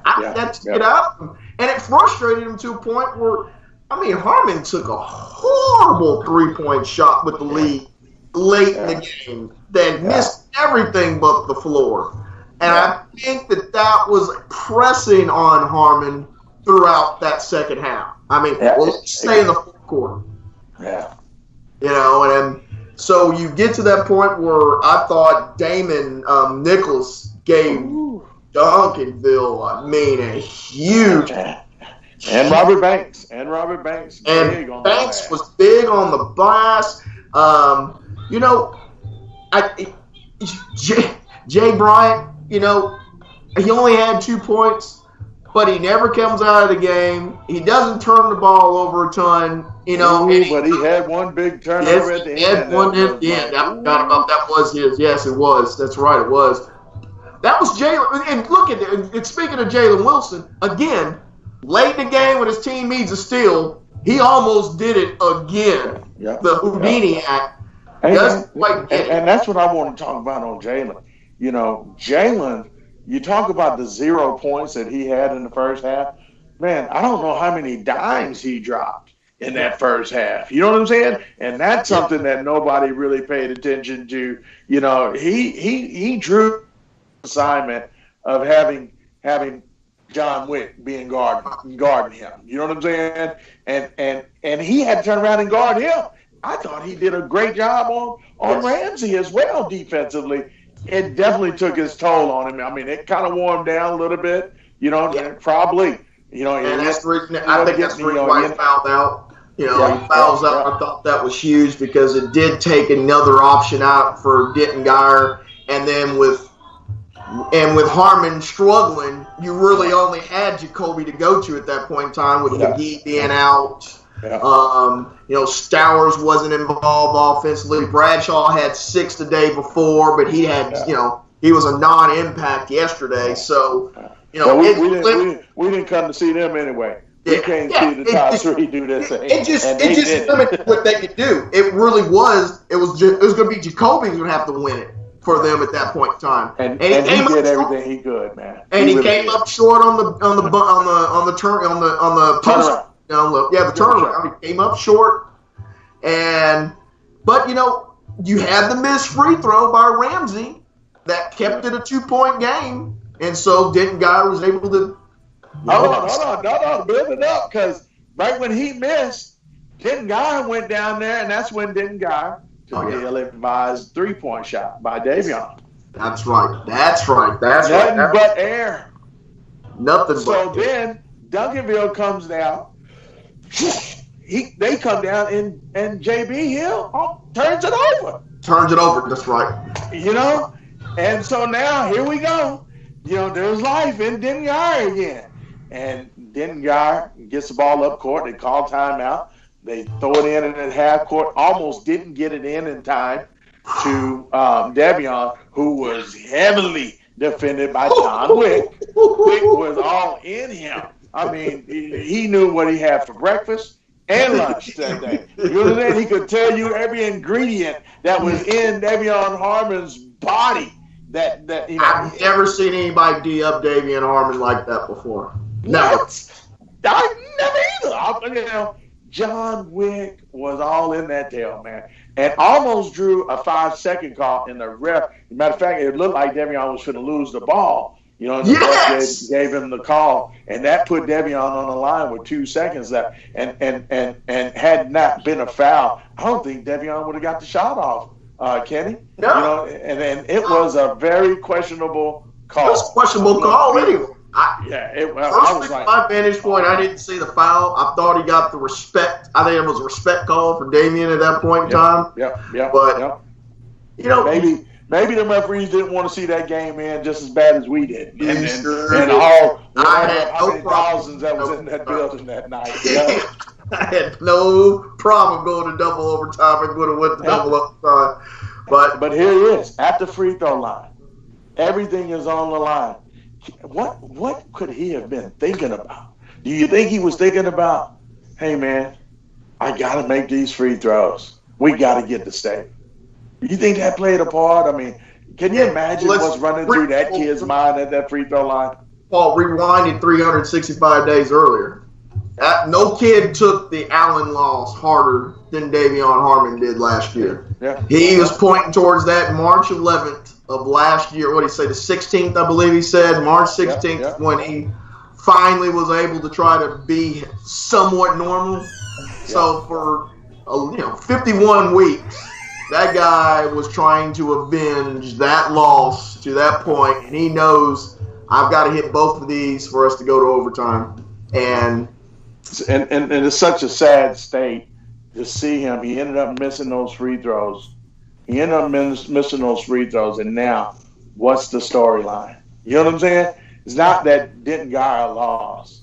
It's, Davion choked. You know what I'm saying? Davion ain't all that. Like everybody say he is. Matter of fact, I had a couple of conversations yesterday with a couple of media guys that we're ranking. What's my guy name? Isaiah Stevenson. Number one is our point guard, top point guard in the 2019 class. Nothing against Stevens, but hey man, you can't put a state not winning a state championship on Davion Harmon for Dengar. You know what I'm saying? The issues that they have, and you and I both know the internal issues that they have been having, this year, which, almost became a detriment to their chances of getting this far, right? Devion Harmon is not only the USA basketball twice, he led them, started for that USA basketball team, and led them 2 times to go championships.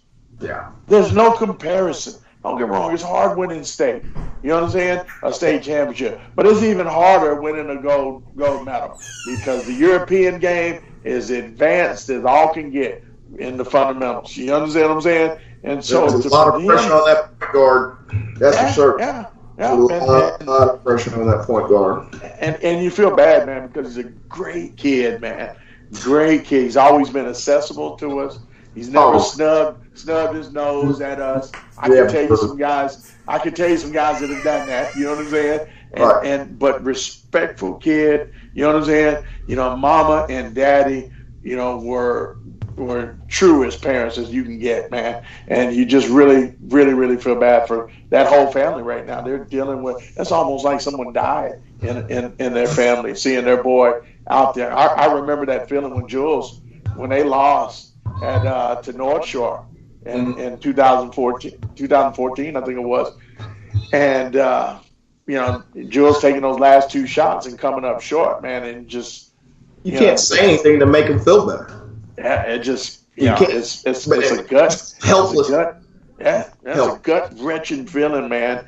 That like it's just like someone died, damn there, And I could imagine what that family is going, feeling right now. So hopefully they got their head up, man, and because there are brighter days, for the Harmons coming up. So again, it's heartbreaking. Yeah, I mean, and I'm glad you did point it out earlier. It's not that we weren't, nothing against Duncanville here when we talk about it. We're just talking about now you're seeing the 3rd great career of a Denton Geyer, big time talent come out of there that put Denton Geyer on the map for basketball. Let's get straight here. Denton Geyer was a good school and everything, but when those guys arrived on campus, they became a national prominent team. That's a big difference. We're not just talking about the state of Texas. We're talking about the United States. National. We're talking about all the attention that all the schools have come through that Denton Geyer here in the last 3 years to see these 3 guys play. I mean, their legacy is more than just not winning the state championship.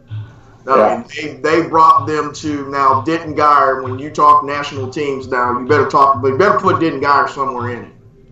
Yeah, and also it's brought some, I guess Coach Long for him, he's had his naysayers out there, but yesterday, Coach Long he coached his best game that I've seen him play. So me covering them play, that was his best coach game. That team was with it. They came out of the locker room with a passion. They played defense. They did everything but beat the number 1 ranked team in the state. That's the only mistake they made yesterday. That really is. Yeah. And there's no shame in losing to them by 4. So, I mean, for me, if somebody tells me they choked yesterday, I'm going to tell them you weren't at the game. Yeah, exactly. You weren't at the game. Neither one of them wanted to get Neither one of them wanted to lose that game. And I mean, I told Coach Peavy yesterday, I wish this interview was a week later, and I wish this game was a week later.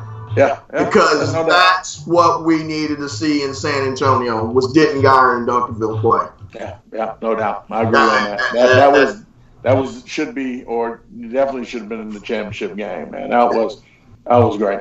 That was championship and for the people that showed up yesterday, Geyer fans, Duncanville fans. I mean, sitting on press row yesterday, I said it was the closest thing to Duncanville and North Shore in football this year with buzz, anticipation. It was as close as it was to that. And, I mean, and Duncanville's been involved in both. I don't know what's in the water up there. Yeah. I don't know what's in the water up there, Paul. But I'm going to tell you one thing. That Duncanville team, man, was not to be beaten. That was the difference. No doubt. That was, I think you said it extremely well. They just were not going to be denied that day. And a team that definitely took on the persona of their coaching staff, man.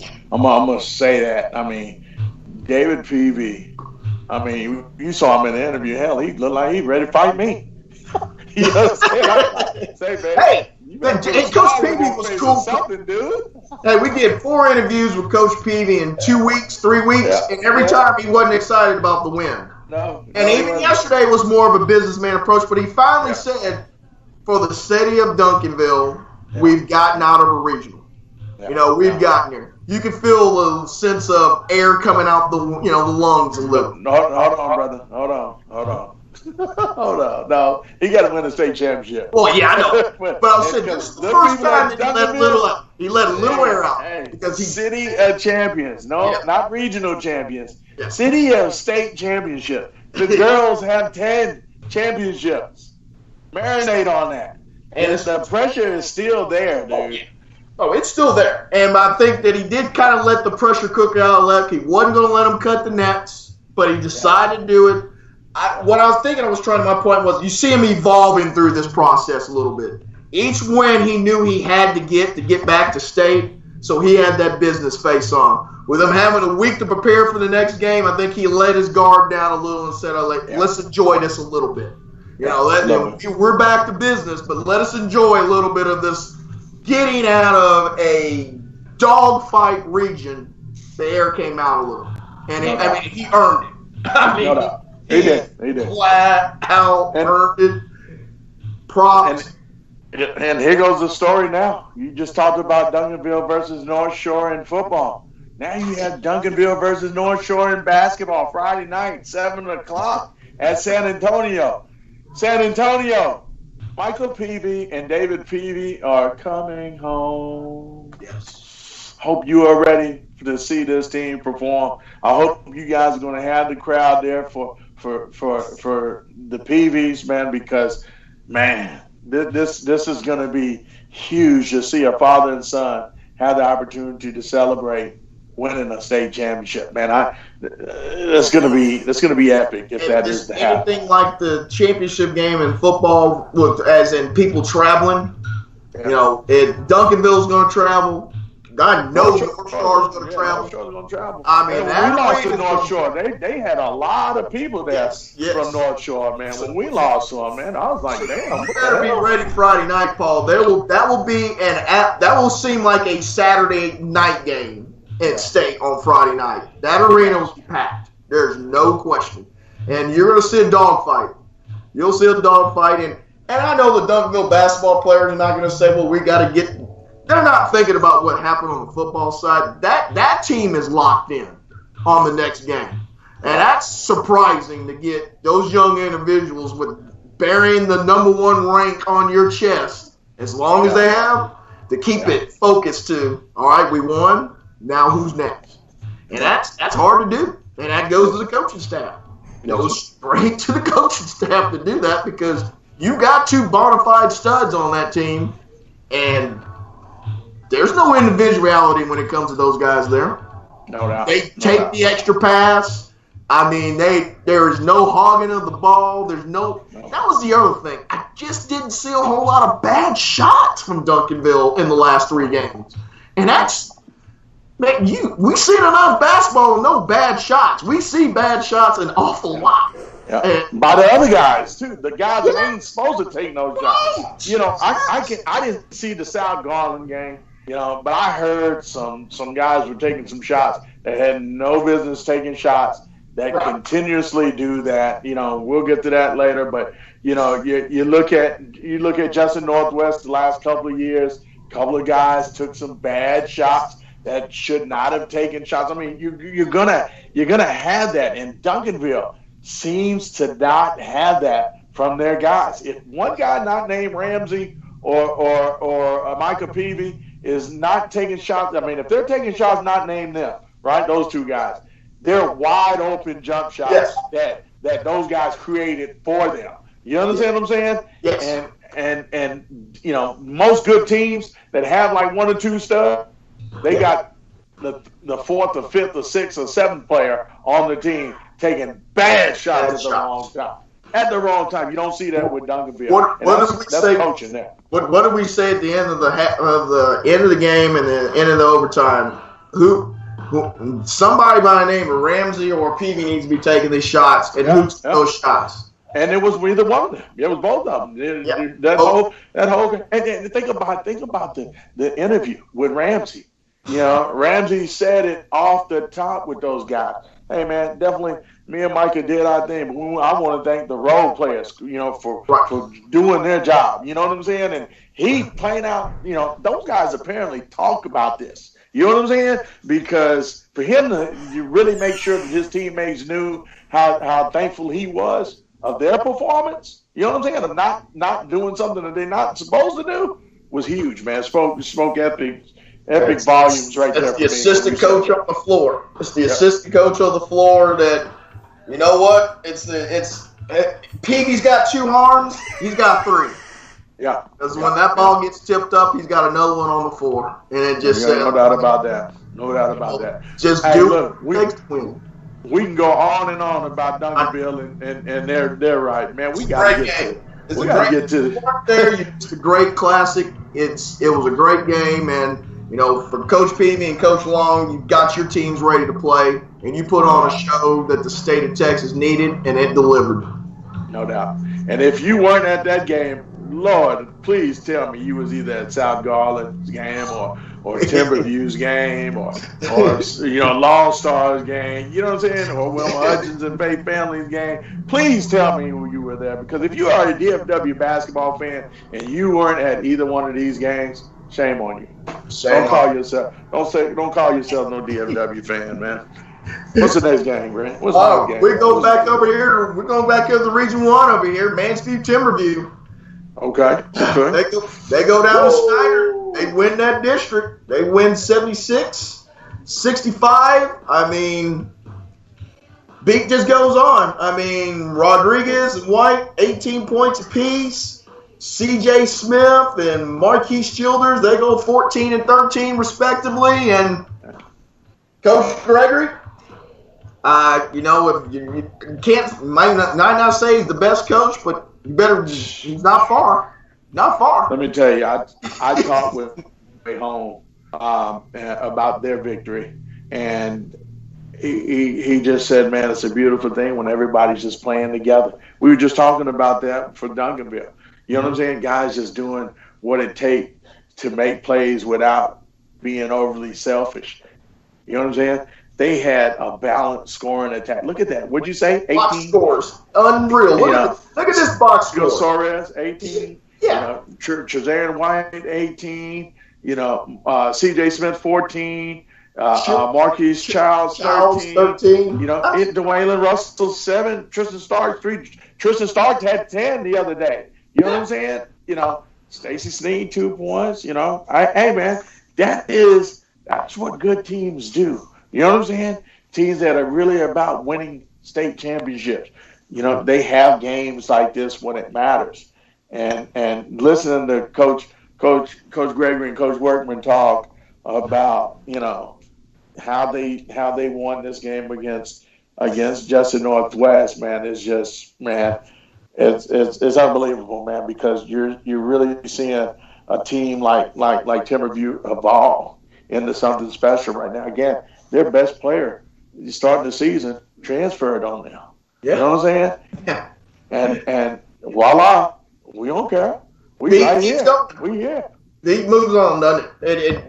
You know what? It says in football, it's always next man up. Well, it was next man up there, wasn't it? And you know what? They delivered. Of the two Timberview school, the girls and the guys, we had pinned in the girls' side of that Beecham State. And here's Mr. Gregory. It's 3 and 4 years, if I'm correct. Yeah. And he's in San Antonio. Timberview hadn't been around as a school very long. So, they're building a legacy already over here that a lot of schools have never experienced. And when Dwayne Gregory's done with this game, he's a Texas legend when he's done, without a doubt. Shout out to Avery Anderson in his storied career. Yeah, 28. 28, Julian Smith had 17, but Avery Anderson, he's an Oklahoma State guy. No shame in losing a regional final to a team like Mansfield Timberview. It never ends well.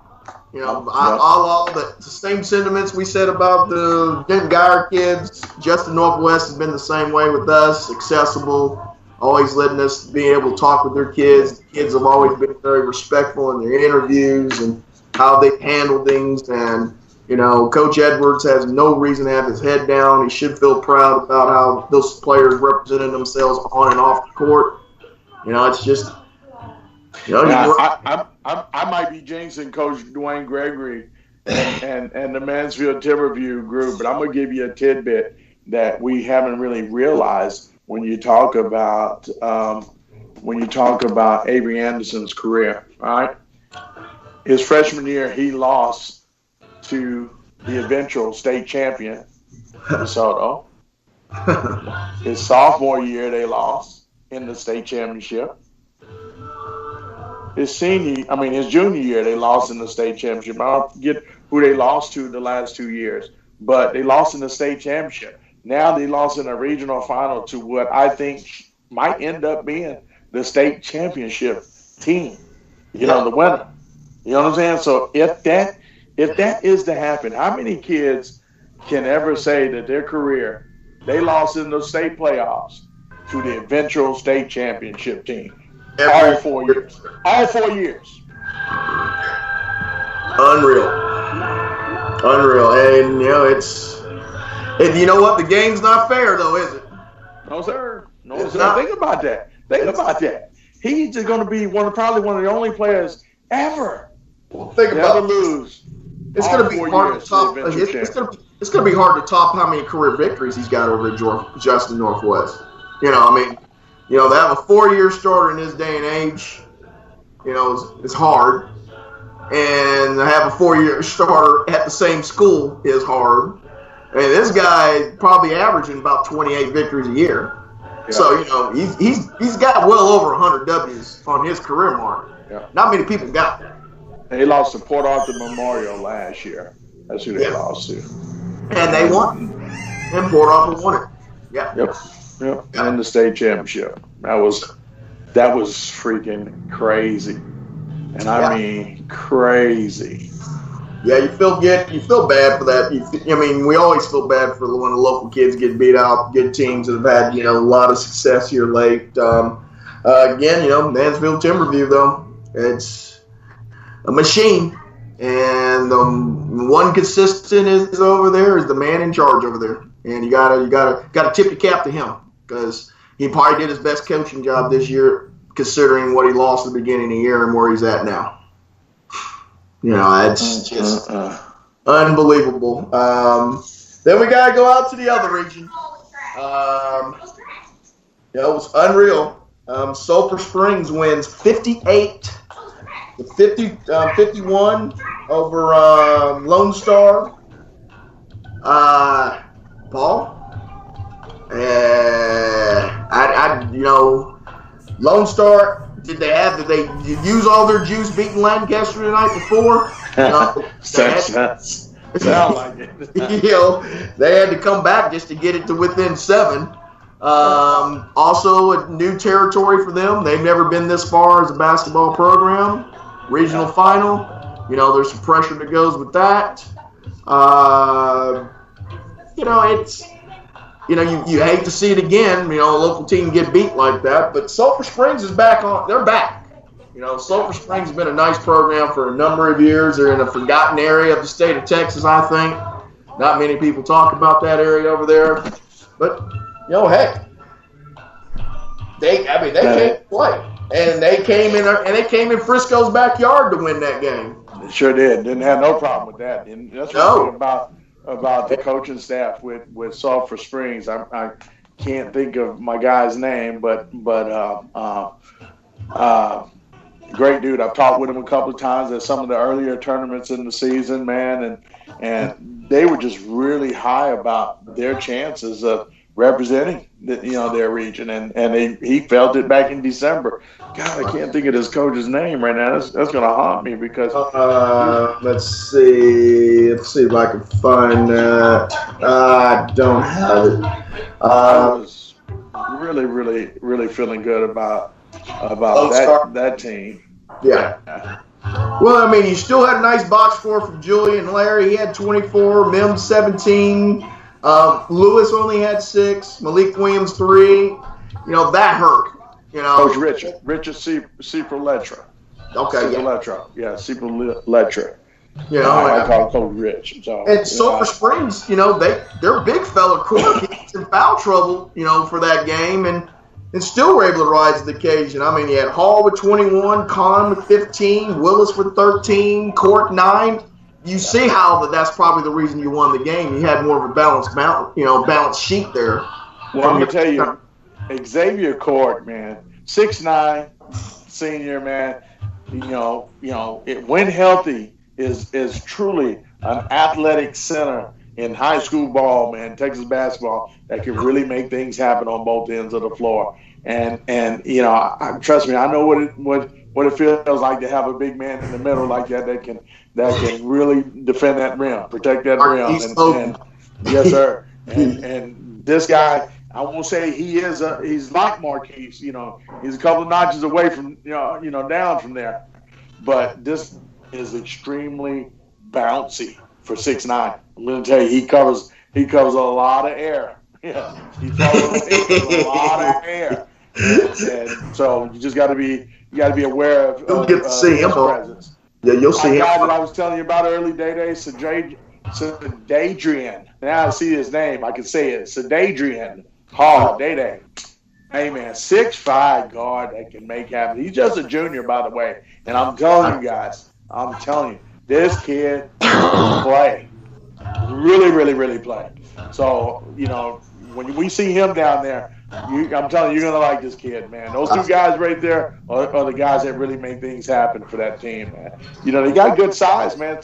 You talked about Cameron Kahn. He's 6'6". You got Cork at 6'9". Day Hall is 6'5". K Taylor, he's 6'5". I mean, they got some size, man. And if you remember, DeSoto's defense was so good because he was back there to clean up mistakes, allowed you to gamble on defense a lot of times. Oh, yeah. And you got Cork sitting down there protecting that rim to do that. You can do a lot of gambling in a lot of different defenses, that way. And again, the Frisco Lone Star, great year. We echo what Paul said earlier. We'll be out of there at Lone Star next year to watch you guys play. That is definitely an error on our part. We should have been out there, our neck of the woods anyway. I assure you will see Friday Night Glory out there covering a game for you guys next year. Tip of the cap to you guys. Man, you had a great run this year. A great run. And you did, and you beat some good people on the way to get to that regional final, too. There's no shame for Sulphur Springs in the final. And it came back. They got down big in this game and made a run to get back. So talks a little bit about the heart of that team, but I look forward to seeing them next year for certain. No doubt. Hey, I got ahead of the game. I forgot what the heck was happening over there. We got Klein Forest and South Garland we need to get to. The other Region 2 6A game we have not talked about. Klein Forest wins 64-53 over South Garland, and the great career of Mr. Harris and Mr. Maxey now is concluded. You hate seeing, like you had talked about, Harris and Maxey already at length over here again, but I mean, those illustrious careers that those two guys have and will continue to have going forward. You hate to see it end, but again, it was a box score that you can see why it did end. I mean, Harris had 14, Maxey had his 25, but you got 10 from McGrew, which was good, but everybody else was 2-2, and you just can't win that way. You can't do that. And I mean, Klein Forest came in here, and knock on wood, man. I know a lot of people didn't think Klein Forest was going to come in here, but that Calvin Solomon can play for Klein Forest. 6'6" guard, bro. He could 6'6" guard. You know what I'm saying? Yes. Tyree McDaniel, a 5'11" point guard, man.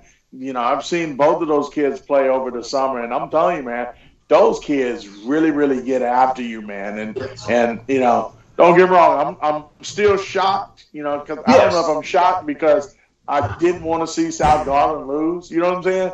But, the only time we would have got to see them and cover them is if they got to stay. To the ISD, karma is catches us all. You know what I'm saying? And I hate that for Coach Dominique Parker and the kids, but wow, you just really. I'm not gonna even go touch up on that, but this group of kids right here for Klein Forest, man, and they're just wanting to win games, man, and they don't care how they do it. They're gonna try to get that job done. The head coach, man, Kerry Black, man, has got some skins on the wall, and he's been around for a while. You go ahead. Oh no, what I was just saying is that And they held off, a good check by, South Garland. South Garland cut it to 2 there in the fourth quarter, 36-34, I think it was, 38-36. They then go on a 10-1 run, which in essence wins the ball game for you. Yeah. So, you had a highly talented team shoot that gun at you. Sometimes you have a feel you go down. Line Forest wasn't putting up with it. They fired back. 28 to 19 points in the fourth quarter is the telltale story of how you lose it. You started out 15 to 9, and then 13 to 10, and then 12. You're down 12 to 11 in each quarter, and then you outscored them 19 to 28. Yeah. That's how you win championships right there, man. Came out of the gate ready to play, and then in the game ready to play. Yep. That's, you got to do that when you're playing against elite competition. You don't want to bury yourself early. That's for certain. And that's out of a hall. They didn't do that, and they responded. They responded back, and it's a shame because I saw some highlights, and I saw Maxie and I saw Harris on the sidelines. Being just crying their eyes out, Paul. And that hurts me. That's something that gets to my heart. I don't like seeing it. I know it's part of the game. I'm not trying to overemphasize it, not trying to make it more dramatic than it is. But when you know kids and you have a relationship with kids, you don't like. And I'm sorry, they're still kids to me, even though they're 17, 18, young men. But it touches the heartstrings. You hate seeing that. And then I'm also sad because I know I won't see them anymore on the high school level. That's the sad thing. And I feel like I feel deprived. I didn't get a chance to see these two studs play in enough venues unless it was a tournament or the state tournament. And that means I only got to see them at Whataburger, and that's a crying shame. Somebody took that away from me for no reason at all. And we're not going to talk about them anymore, Paul. We don't need to. We've rehashed that dead horse, but I needed to say that I feel deprived. You good. Yep, feel deprived. I just really do. They needed more. Yeah. Now they got theirs. Don't get me wrong, but man, somebody else on that team could have got theirs. But they probably did. But we wanted to see that backcourt play. That's the thing. We got the pride. We missed good basketball for the last 2.5 years around here because somebody else decided that no, we don't need you. Hey, Kenny. Well, we'll go to Class 4A Region 1, and that aforementioned team, Oak Cliff family, Faith family, the big 54-51 win over Wilmer Hutchins. I mean, hey, Kenny. Yeah. Body talk. Your body, man. I hear you, boy. You playing an Oak Cliff jam right there, man, from the back of the day. The deal. Yeah, the deal, baby. Babyface, Kenny Edmonds, L.A. Reid, man. All right, my bad. Go on, man. My bad. No problem. Trey Clayton with the game-high 24 points.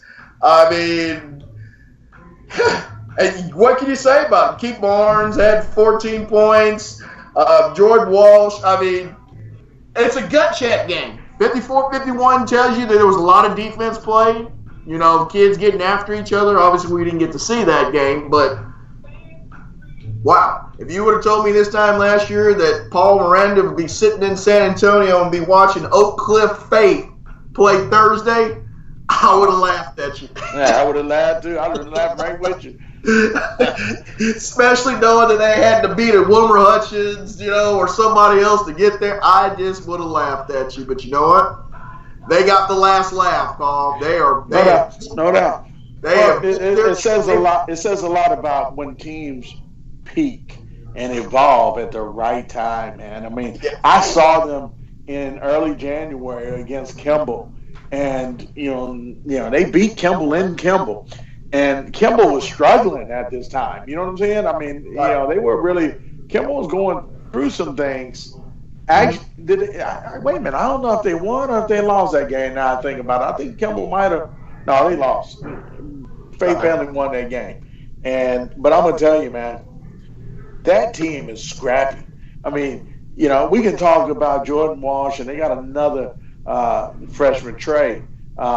they get the other guy. What's his name? Trey Clayton, is it? Right? Trey Clayton, yeah, Trey Clayton. Them kids are young, man. And yeah, 2022 kids. Yes, and to see them, that team with Coach BT, Brandon Thomas, and Pompey and the rest of those guys on that staff really putting that work in with that group, and they're going to San Antonio. I'm going to actually see them in San Antonio. It's mind-boggling for me. And that just shows you in basketball, us so-called experts can predict what we want to predict all we want, right?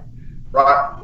The kids still got to go out there and play it. And again, Faith Family is definitely a testament of it don't matter what Kenny Matthews or Paul, the Real Talk Nation say. We still got to play this game. You know what I'm saying?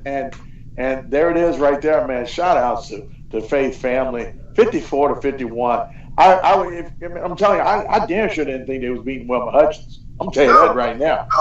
No, we both said that. We said we both thought that when they won on Friday night that he said, all right, well, we ain't going to play Wilma Hutchins. We'll see what they're made of. Yeah. Golly, I was saying, golly, Hutchins going to actually go to San Antonio. Yep. I was like, well, this is going to be interesting, right? Still quote from the Dallas Morning. I think this is great. This is Brandon Thomas, the head coach of Faith Family Academy. He said, my guys are resilient at Faith Family. My coaching staff stayed up till 2 a.m. literally arguing about our game plan. Says we settled on coming out and throwing defensive looks to keep them off balance. We settled for an over-under for 4 3-pointers, and they got those in the first half. We also wanted to keep the game scoring in the low 50s. If that's not prophetic, or what? I mean, it's a 54-51 win, and he says they got their 4 in the first half. So, somebody trying to move me out of my profit business, man. Yes. Prophet Paul, man. Somebody trying to move me out the way. Saying they held him to 54, in the 50s. Clayton finished. He's 9 for 12 from the field, Paul. 5 of 8 from the free throw line. Grabs 8 boards. He hit his only 3-pointer that he shot. It looks like, as of today, that team is a team of destiny right now. They may have beat their toughest opponents to get to this point. Yeah. Hold on. Yeah. Gotta go again. You know who they matching up with at State, don't you? No, I did not check that far. I'm sorry. Houston Yates. Oh, yeah. Perennial. Houston Yates. I love watching Yates play that style of basketball, Paul. I love their style. But you know what? Will the stage be too big for the youngsters? We're asking a lot for the 15-year-old kids to go on that stage and carry it. I'm not saying they can't do it. I'm just saying that you're going to have to prove to me that you can. That's an awfully big stage down there at the Alamo Dome now. I'm gonna put this out there. Brandon Thomas is a former Kimball Knight, so I know he knows what he's doing. And I know he knows how to coach, and I think they're gonna cut the water off. I think they're gonna cut the water off in Yates. If they beat. Wait a minute, man. Who beat Silsby? Silsby's playing. They won. I know Silsby won yesterday because I was going to give a shout out to Coach Sig. So I know Silsby. I don't see Silsby on here, dude. Oh, you don't? I thought that's. We said 4A, right? Yes. Man, they lost. Bro. No way. I'm gonna go over here to. Yeah, I guess they did. Let me go to my UIL. Man, Silsby lost. Woo! That's huge. That is huge. Let's go to my UIL. Man, I'm looking at it right now. 4A, right? Yeah, they're 4A. Houston, Decatur plays Liberty. Houston Yates plays Oak Cliff Family. Wow, so they must have lost to was it Decatur? Who was the other game? I'm sorry. Yates and Faith Family are playing. It's Decatur.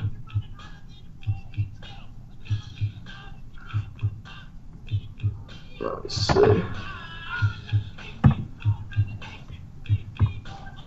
Can you still hear me? Did Yates beat him? Yeah, I'm here. Yeah, Yates beat him 109. Yates beat him? 108 to 89? Wow. I was about to say Yates plays a similar game to Silsby and Carter. So that doesn't surprise me, but 111 to 89? Yeah, no, scratch that prediction. I mean, 100 points. So hey, Coach Stiggs BT just going to to show me. Wow. That's a tough task. That is a very That's 100 points. 111 points, Paul. 108 to 89, bro. And 32 minutes of basketball. That's Doug Moe-esque up in Denver back in the 80s. Hold on, dude. Hold on. They scored 141 in the first round playoff. 141 to 34. You're kidding me.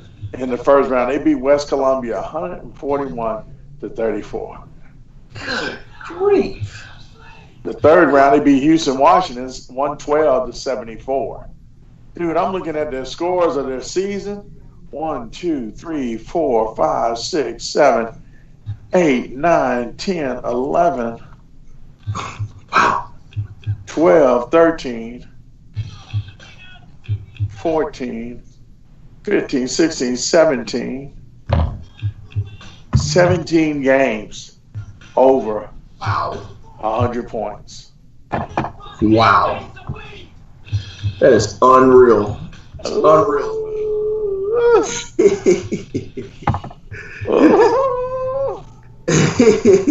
I want to be at the argument. I ain't staying no 2 o'clock with them, but I want to be at the argument for that game plan. See how they plan on slowing that down. 3 o'clock. 3 o'clock Friday afternoon. That's when you hope the Yanks against Oak Cliff and Faith Family. Lord have mercy. Well, then that goes back. Then you go into the 3A Region 2 local for the local flavor. You got Madison with the big win, 57 to 55 over Commerce. It's another buzzer beater type game, close game. I'd like seeing Madison now getting shined in the positive light. Let's say that. Yes, For last 5 years, they've had so much negativity over there, and it's nice to see a new group of kids come in there and do that bunker mentality and fight through all that, those ghosts and demons of the past, and get back to state. It's also nice to see those kids over there that come from some hard, have some success. It's good. And the Martin Luther King boys over there in Madison always have a soft spot in my heart a little bit, the green and gold, because they overcome a lot to get there. Hey, Jerome Rogers. Remember this name. Jerome Rogers. Deshaun King. Do you right now remember this guy? Jerome Rogers. What year is Jerome? Freshman.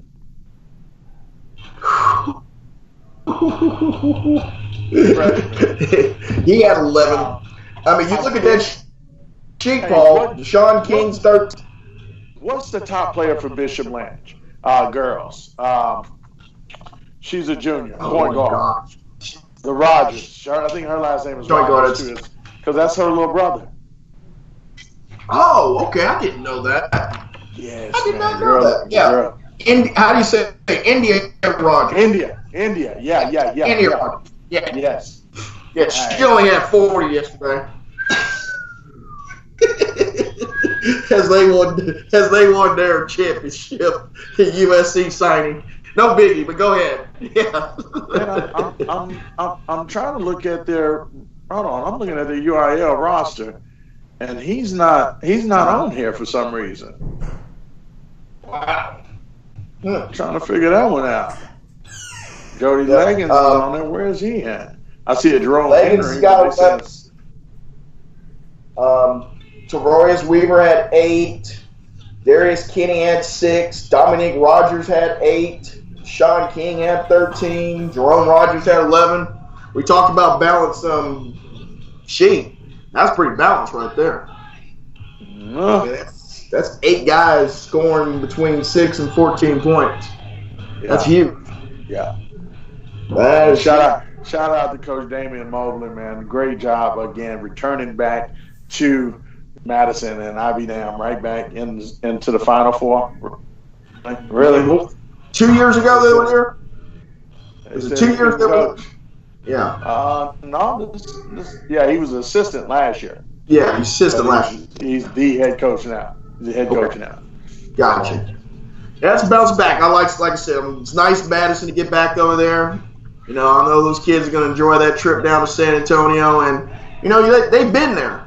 That's a team that's been there and done that. So having that experience, I think, is huge. That's nothing against Faith Family. I think that's going to work against them a little bit. When your best players have been there and they're so young. But in this case, you got some guys that can live off the past of being there, and a staff that had before. So it'd be interesting. Who they play in the first round? Who? Madison. They play Cole. San Antonio Cole. Yeah, San Antonio Cole. So that should be. Can we count Decatur as a DFW team or not? Yes, we can. I've been told we can. I mean, they're within. Houston always set the ground limits for me because they want to claim Beaumont and Lamar and all that. They say, it's a 100-mile radius. It's a 100-mile, right. That's why I threw that out there, man. I was cracking up on that, man. It's a 100-mile radius,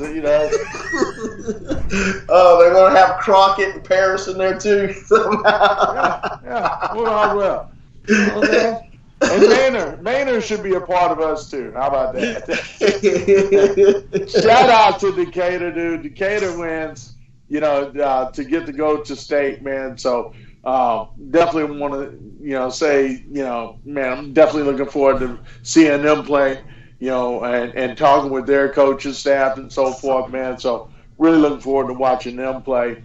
I don't know much about them. I'm going to be honest with you, man. And yeah. I'm looking at their roster. I don't know any of these kids. Right. But definitely looking forward to seeing them, man. And, definitely really excited about that, man. My side note to be also is that Brock wins yesterday, and I don't know near enough about that perennial power on all sports in Brock. They win yesterday, and they will be playing Winnie East Chambers at 1:30 on that Thursday, Paul, in San Antonio. And, here's another team. They got another 33-5 record, and I know nothing about. I'm not gonna apologize. They're in it every year. Yep, I'm not gonna apologize for that fact. I just don't know anything about it. But you know what? I think that's my homework assignment this week is to find something out about them. That's for certain, because that team seems to be penciling themselves in the championships, girls or guys, in every sport. And so, again, Brock is, I'd say in the last 10 years, I don't know if anybody's won more championships in that school as a whole. Yeah. So I'm looking at this list now of teams not in it, and we definitely got to be remiss if we don't bring up the fact that Lipan is not down at the Final Four, man. I know I beat you to the punch on that, but I didn't want you to forget on that. About Lipan not being in it. Definitely a shocker for us. Was it Munstrom? What is it? Munster. Yeah, Munster is not there as well. I mean, we're used to seeing them there every year.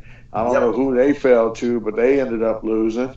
I believe they lost in the first round of the regional final, Paul. I believe that's who they lost to, and I've got to go back and look. Yeah, but Munster's perennial power. Lipan, if you don't know, 1A, they back-to-back winners, and they're just south of Fort Worth, I believe he told me last year in the interview, and one of the nicest guys you'll meet on any level.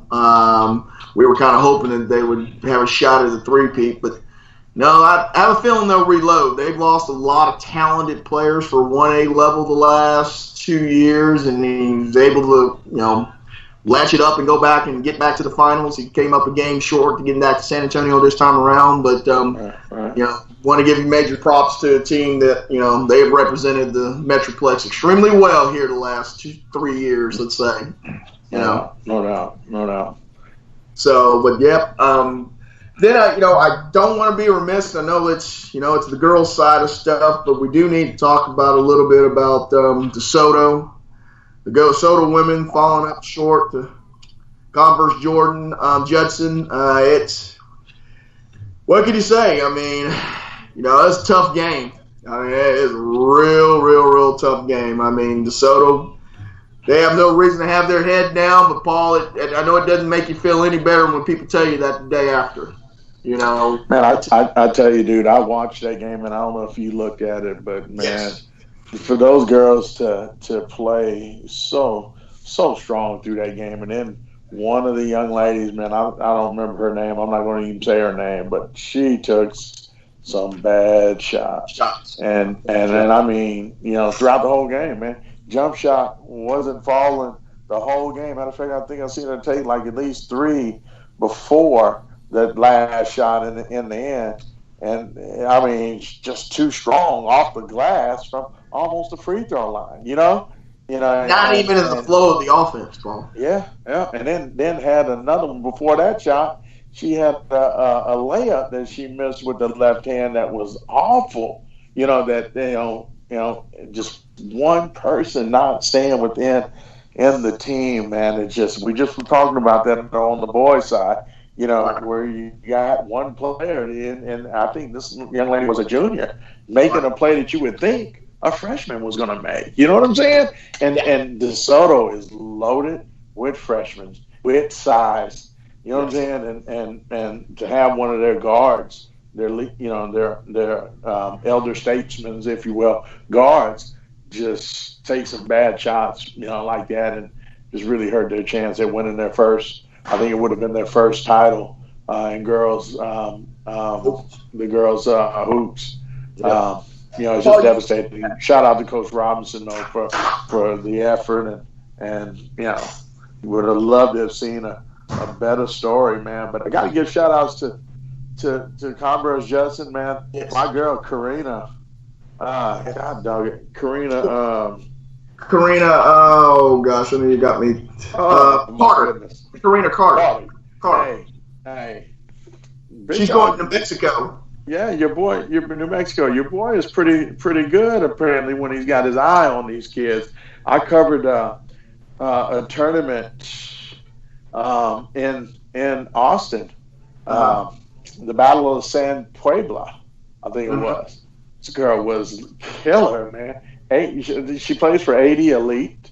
I don't know if it was the one in Austin or not, but I know this girl was left-handed, really, played with a bunch of studs on that team, man, and to see her be the MVP of that championship game right there, the shots that she made, oh man, really happy for her. Scored in the second half. She didn't score in the second half until 2 minutes left in the game. 2 minutes left. Yeah. But she does so much for that team, handling the ball, running the offense, defending.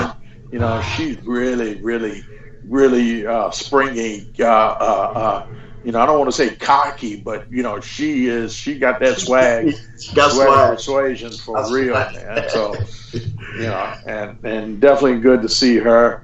And it's always good for me to be able to go back on my Twitter and look at one of my pictures, and she's on there. So I kind of feel good that I got that eye, for girls and guys. You know what I'm saying? So always good to see a girl like that, really step up and make some plays happen, man. Especially one that I've kind of wrote about in the past. So when I saw her, and I was like, hey, that's Karina. I remember her. She played with AD Elite. So. Right. Shout out to AD Elite also for, having one of their own, win a title. Not only that, win an MVP, accolade. I mean, that's huge, man. So shout out to San Antonio Converse Judson. Yes, indeed. 6A state champs, 5A state championship game. Now we got back-to-back winners out of Amarillo. Yeah, 47-42 over Frisco Liberty. Yeah. Amarillo, you can say they earned it. That path to get there was hard for them. Defending champion comes through again. Anytime you can beat a team called Timberview, who's got 3 losses in the last 2 years and 2 of them to you must be a pretty good basketball team. Yeah. You know, I mean, a lot of people downplay the ball that's played out in West Texas, and I tell them you better not. They may not have the numbers that the Metroplex used to have, but they play sound team basketball out there in the West, in the Plains. Yes, they do. They're tough outs. They're tough outs. Frisco Liberty, wow, what a year for them. I mean, nobody had Frisco Liberty get to the state championship game before the season started. I can tell you that. Ross Reedy. Yep. Ross Reedy. Yep. I mean, that's a team. Frisco Liberty hadn't been around long. You know, I want y'all to know that school opened up in 2006. So, build that program in a hotbed of schools. We talked about Mansfield earlier. Frisco's got, let's see, 13 schools, 12 schools. I mean, being able to move from school to school is probably pretty easy to do it there too. And to get them to come up there and play in the way they did, I mean, you know, there's no reason for them to have their heads down. You want the Metroplex, obviously, from our angle to win. You hate that they didn't win, but man, they're pretty good. Yeah. That's a heck of a run. That's a 32-11 team this year, and I know a lot of teams in the area that got McDonald players that wish they would have made it to the championship game on the 5A level and didn't. Yeah. So, yes. Good win for Amarillo. One I wanted to kind of briefly talk about here is the team Argyle. Argyle. I mean, they're 49-41 win over Hardin Jefferson. That's 5. Yeah. That's 1 for the thumb, as the Steelers used to say. Yes, sir. I mean, Riley McKinney. What can you say about her? Good God. That's one bad girl, man. I mean, horse, stallion, stud. I don't even know if any of those are appropriate. All I can say is she can put the ball in the bucket. She gets it done. Dude, she gets it done game after game after game, and you know she's getting game plan to go in against every time she steps on the court. 3-on-2, whatever it is, 4-on, whatever gimmick defense, she's seen them all, I assure you, in the last couple years. And she still puts the ball in the bucket. I mean, you can't say enough about that. I mean, to win one championship is one thing. To turn around and keep repeating with that bullseye getting bigger each year. Yeah. I mean, and to keep those kids focused. I mean, you know, they're only behind Brock and Nazareth now. They've won 6 in a row.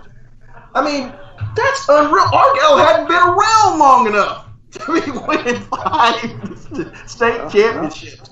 And I assure you, FNG will definitely get down there and see Coach Westmoreland down there and interview those girls.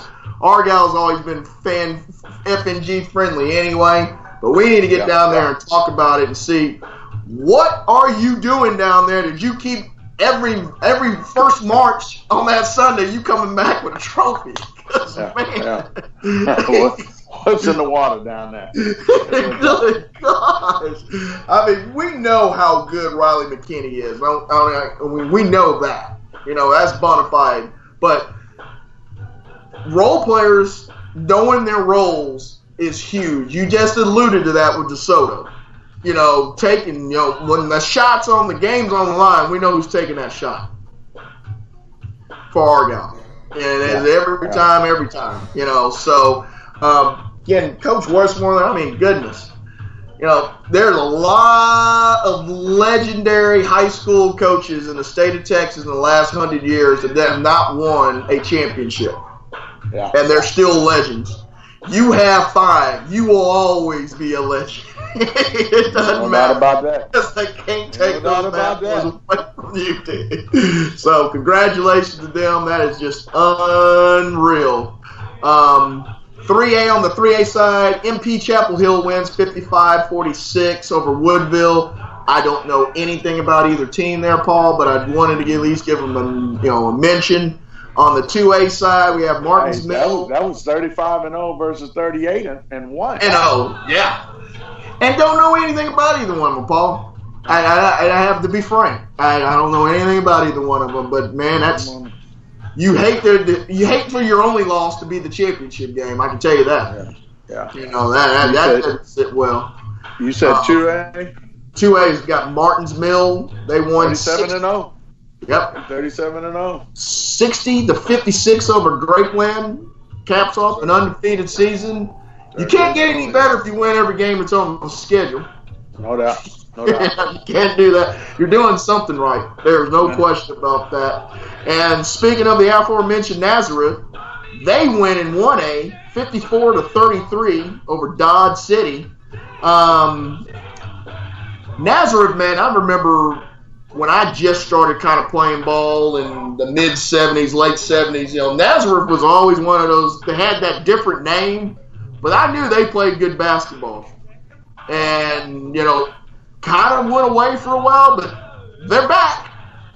They're back. Did you see that their boys are going to state as well? State, yes. Yeah, they play, 8:30. I don't know if I'm be able to make that game, but yeah, they play 8:30 against Jayton. So, they're back. There's no question that we know that Nazareth's back on the basketball scene, and obviously they're cutting down nets again. So some of their dads and moms are probably cutting down some of those nets of the kids that are born now, cutting down some of the nets, or at least let's say maybe grandfathers. But anyway, let's go to the tap side. I did want to mention that Bishop Lynch, we talked about it earlier with India Rogers. They win 81-62 over Houston Village. What can you say about Bishop Lynch? I mean, they had the tough loss last year, if you remember, in the playoffs, when they had them trying to win it all. But they avenged that when the USC signing puts up, 40 of their 81 points last night. Wow. Paige Bradley had a big game, 17 points. Obviously, India's been a staple of great women's play here for a while now. We're not uncovering any secrets here. She knows how to get it done. Surprised a lot of people, Paul, when she took the USC offer. Had some, let's say, more traditional powers that offered her and she didn't take. But I liked how she stuck with it. I'm all about the kids sticking to their commitments, and she stuck to her commitment. And boy, USC's getting a real good ball player. That's for certain. Man, it's definitely it's definitely what do you want to say a career enhancer, a lot of opportunities in California. So these kids definitely want to get out there for that. So yes, sir. And it's I'm not sure where she wants to try to major in, whatever to do, but I mean, you graduate from that school on the educational side over there, man. You open up a lot of opportunities, whatever occupation you choose or state. That USC degree carries some weight. There's no question. In the 5A, we got Christian Cedar Hill, 76. San Antonio Christian, 33, and a yarner, but a championship nonetheless. Turney Coleman had 23 points. The lead Cedar Hill, Trinity Christian Cedar Hill. As Hanny Hutton, she added 15. Top-ranked team in the TABC final regular season poll. They ended off that way, so I see no reason for them to drop in the polls since they won the state championship. It's got to be great to be. I mean, for Coach Hawkins, he's done a good job over there. Doesn't get a whole lot of media coverage. Obviously, we talked a little bit about that already earlier anyway, but, we want to recognize when you do win, and Adrian Hawkins, congratulations, man. I know it felt good to cut down that net yesterday. No doubt. Yep. I think, Paul, for me, that is it on my little ledger here. I don't think I have anything else over here. I guess my last thing would be is that, man, this playoffs in the Metroplex was great to cover. I had a lot of fun. We saw some good games. I think of the first game we did in the playoffs, LD Bell and Arlington Bowie was a great one. The gracious LD Dell people, covering, talking to those cats, man, was fun. Talking to Coach Brock Pemberton with the big win there, my old buddy. Seeing them win the playoff game on the boys' side was nice. Carrollton Newman Smith, Jaron Cook, they had a run, lost in overtime there in the second round of the playoffs, but this game that we covered, team we covered earlier. We talked about Drew Timmy already. We covered, but it was nice. We had some really good games to choose from. It was kind of hard to pick and choose which one we were actually going to do because there were so many good ones. No doubt, without a doubt. And I think we picked the best regional to be at, Wilkerson Grimes. We want to thank Wilkerson Grimes for their hospitality, sitting courtside, mid-court Paul, it was 5 games now that I think about it. A doubleheader, Tuesday and Friday. A championship game on Saturday. Hanging out in press row with J.B. Holt and Hoyt and Brian Gossett was a great time, visiting with them. It's kind of nice to see the media kind of, be a family. It's not a competition mode there. No, it's more of a fraternity. And, I'm starting to see that FNG is being included in that fraternity. And that's a big testament to our man, Randy Edwards, for all the hard work he's put into this. And, it's going to grow. Believe me, we got our warts. But we're going to get better at it. But, I hope you've enjoyed our podcast. I know this one was long for you guys. But it was just too much, Paul. We have too many area teams. We got to cover them all because if we don't say something, somebody's going to let us know next weekend that we didn't say anything about them. So I hope we got you all covered. Hope to see some of you guys down in San Antonio next week. Paul Miranda will be there Thursday, Friday, and Saturday. Randy Edwards will be there Friday and Saturday, and I will be there Saturday morning for the championship games there in San Antonio. Looking forward to all 6 of those games on that day. It's going to be a lot of fun. We'll tweet, we'll update, we'll give you highlights as we go, and we hope to see you guys tune in with us next week, man. It's going to be a lot of fun again, Paul. No doubt. Definitely looking forward to it, man. Good luck to all the teams that's headed to San Antonio this week, man. Hopefully next week's podcast we're not having any sad stories and we're all drinking Jubilee on the next podcast. This one was kind of tough, man. It's tough because as you're not supposed to be in media, it's not supposed to be biased, but obviously we have a Metroplex lean, so we want our Metroplex people to be cutting down the nets. And as the regional finals and the regionals showed us, when people we care about lose, it hurts a little bit. There's no question. So good luck to Duncanville. Good luck to Mansfield Timberview. And 4A, good luck to Faith Family. And 3A, it was, my mind has gone blank on the 3A. Madison, thank you. In 2A, we're rooting for Brock. Good luck to you. And in 1A, I don't think we have a local team this year, do we? No, we do not. So, all right, we do not have a local team in 1A, so, we can actually go in there and be professionals, right? Yes, sir. That's true that. Well, hey, man, I just want to give a big shout-out to Parker Turley, our producer, a man in charge behind the scenes a lot. He does give some input when he can, so I appreciate him coming in there. We want him to make sure he keeps his books. He's playing a football player, too, so I know his time is limited with this, so I do want to give him a shout-out for that. Our other consultant, Jared, couldn't get in, was having some technical difficulties, so he couldn't get in on the podcast tonight. So maybe we'll have him next week. I'm not sure what day we'll try to do the podcast. I'm thinking either next Tuesday or Wednesday of next week. I'm thinking of recap the state. Just depends on if I have a game Tuesday night or not. That'll be the determining factor or not. I might have to go see my nephews finally.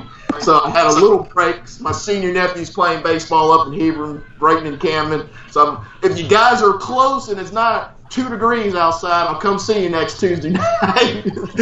Since I know the season started. My man Paul Miranda, my man in charge of the czar, he knows his Dallas-Fort Worth hoops at the back of his hand. I appreciate all of your coaches connects, your player connects, your UA connects. You bring something that I can't fulfill for certain. So I love going back and forth with your knowledge and going back and forth on, getting some insight on some players and then on some teams on why they may producing or not producing. And I think that brings a big element to the show that's, majorly needed. So I appreciate your hard work on it, Paul. I know we spent a lot of time on it today. I will see you Saturday morning down in San Antonio. Have a great week. And everybody else, listen to FridayNightGlory.com. Check our schedule. I'm not sure we're going to have any baseball or softball this week, but check the schedule. We may. If not, it will probably be the following week. But definitely catch us at State. It starts next Thursday. Paul Miranda will be on the Twitter for Friday Night Glory. So check him out. The Real Nation. The real talk. I know he'll have a whole bunch of stuff there. I will have highlights with Paul on Saturday for all the championship games, and Paul and I will have the interviews afterwards. So, hey, listen to us, man. If you can't be there, check us in on Friday Night Glory. The only game you're going to see on TV is that 6A game. So we'll be the ones to give you some info on that 1 through 5A, though. Right? Immediate. ASAP. They blow that whistle, that final score will be up on Twitter, so check us out. Yes, sir. All righty.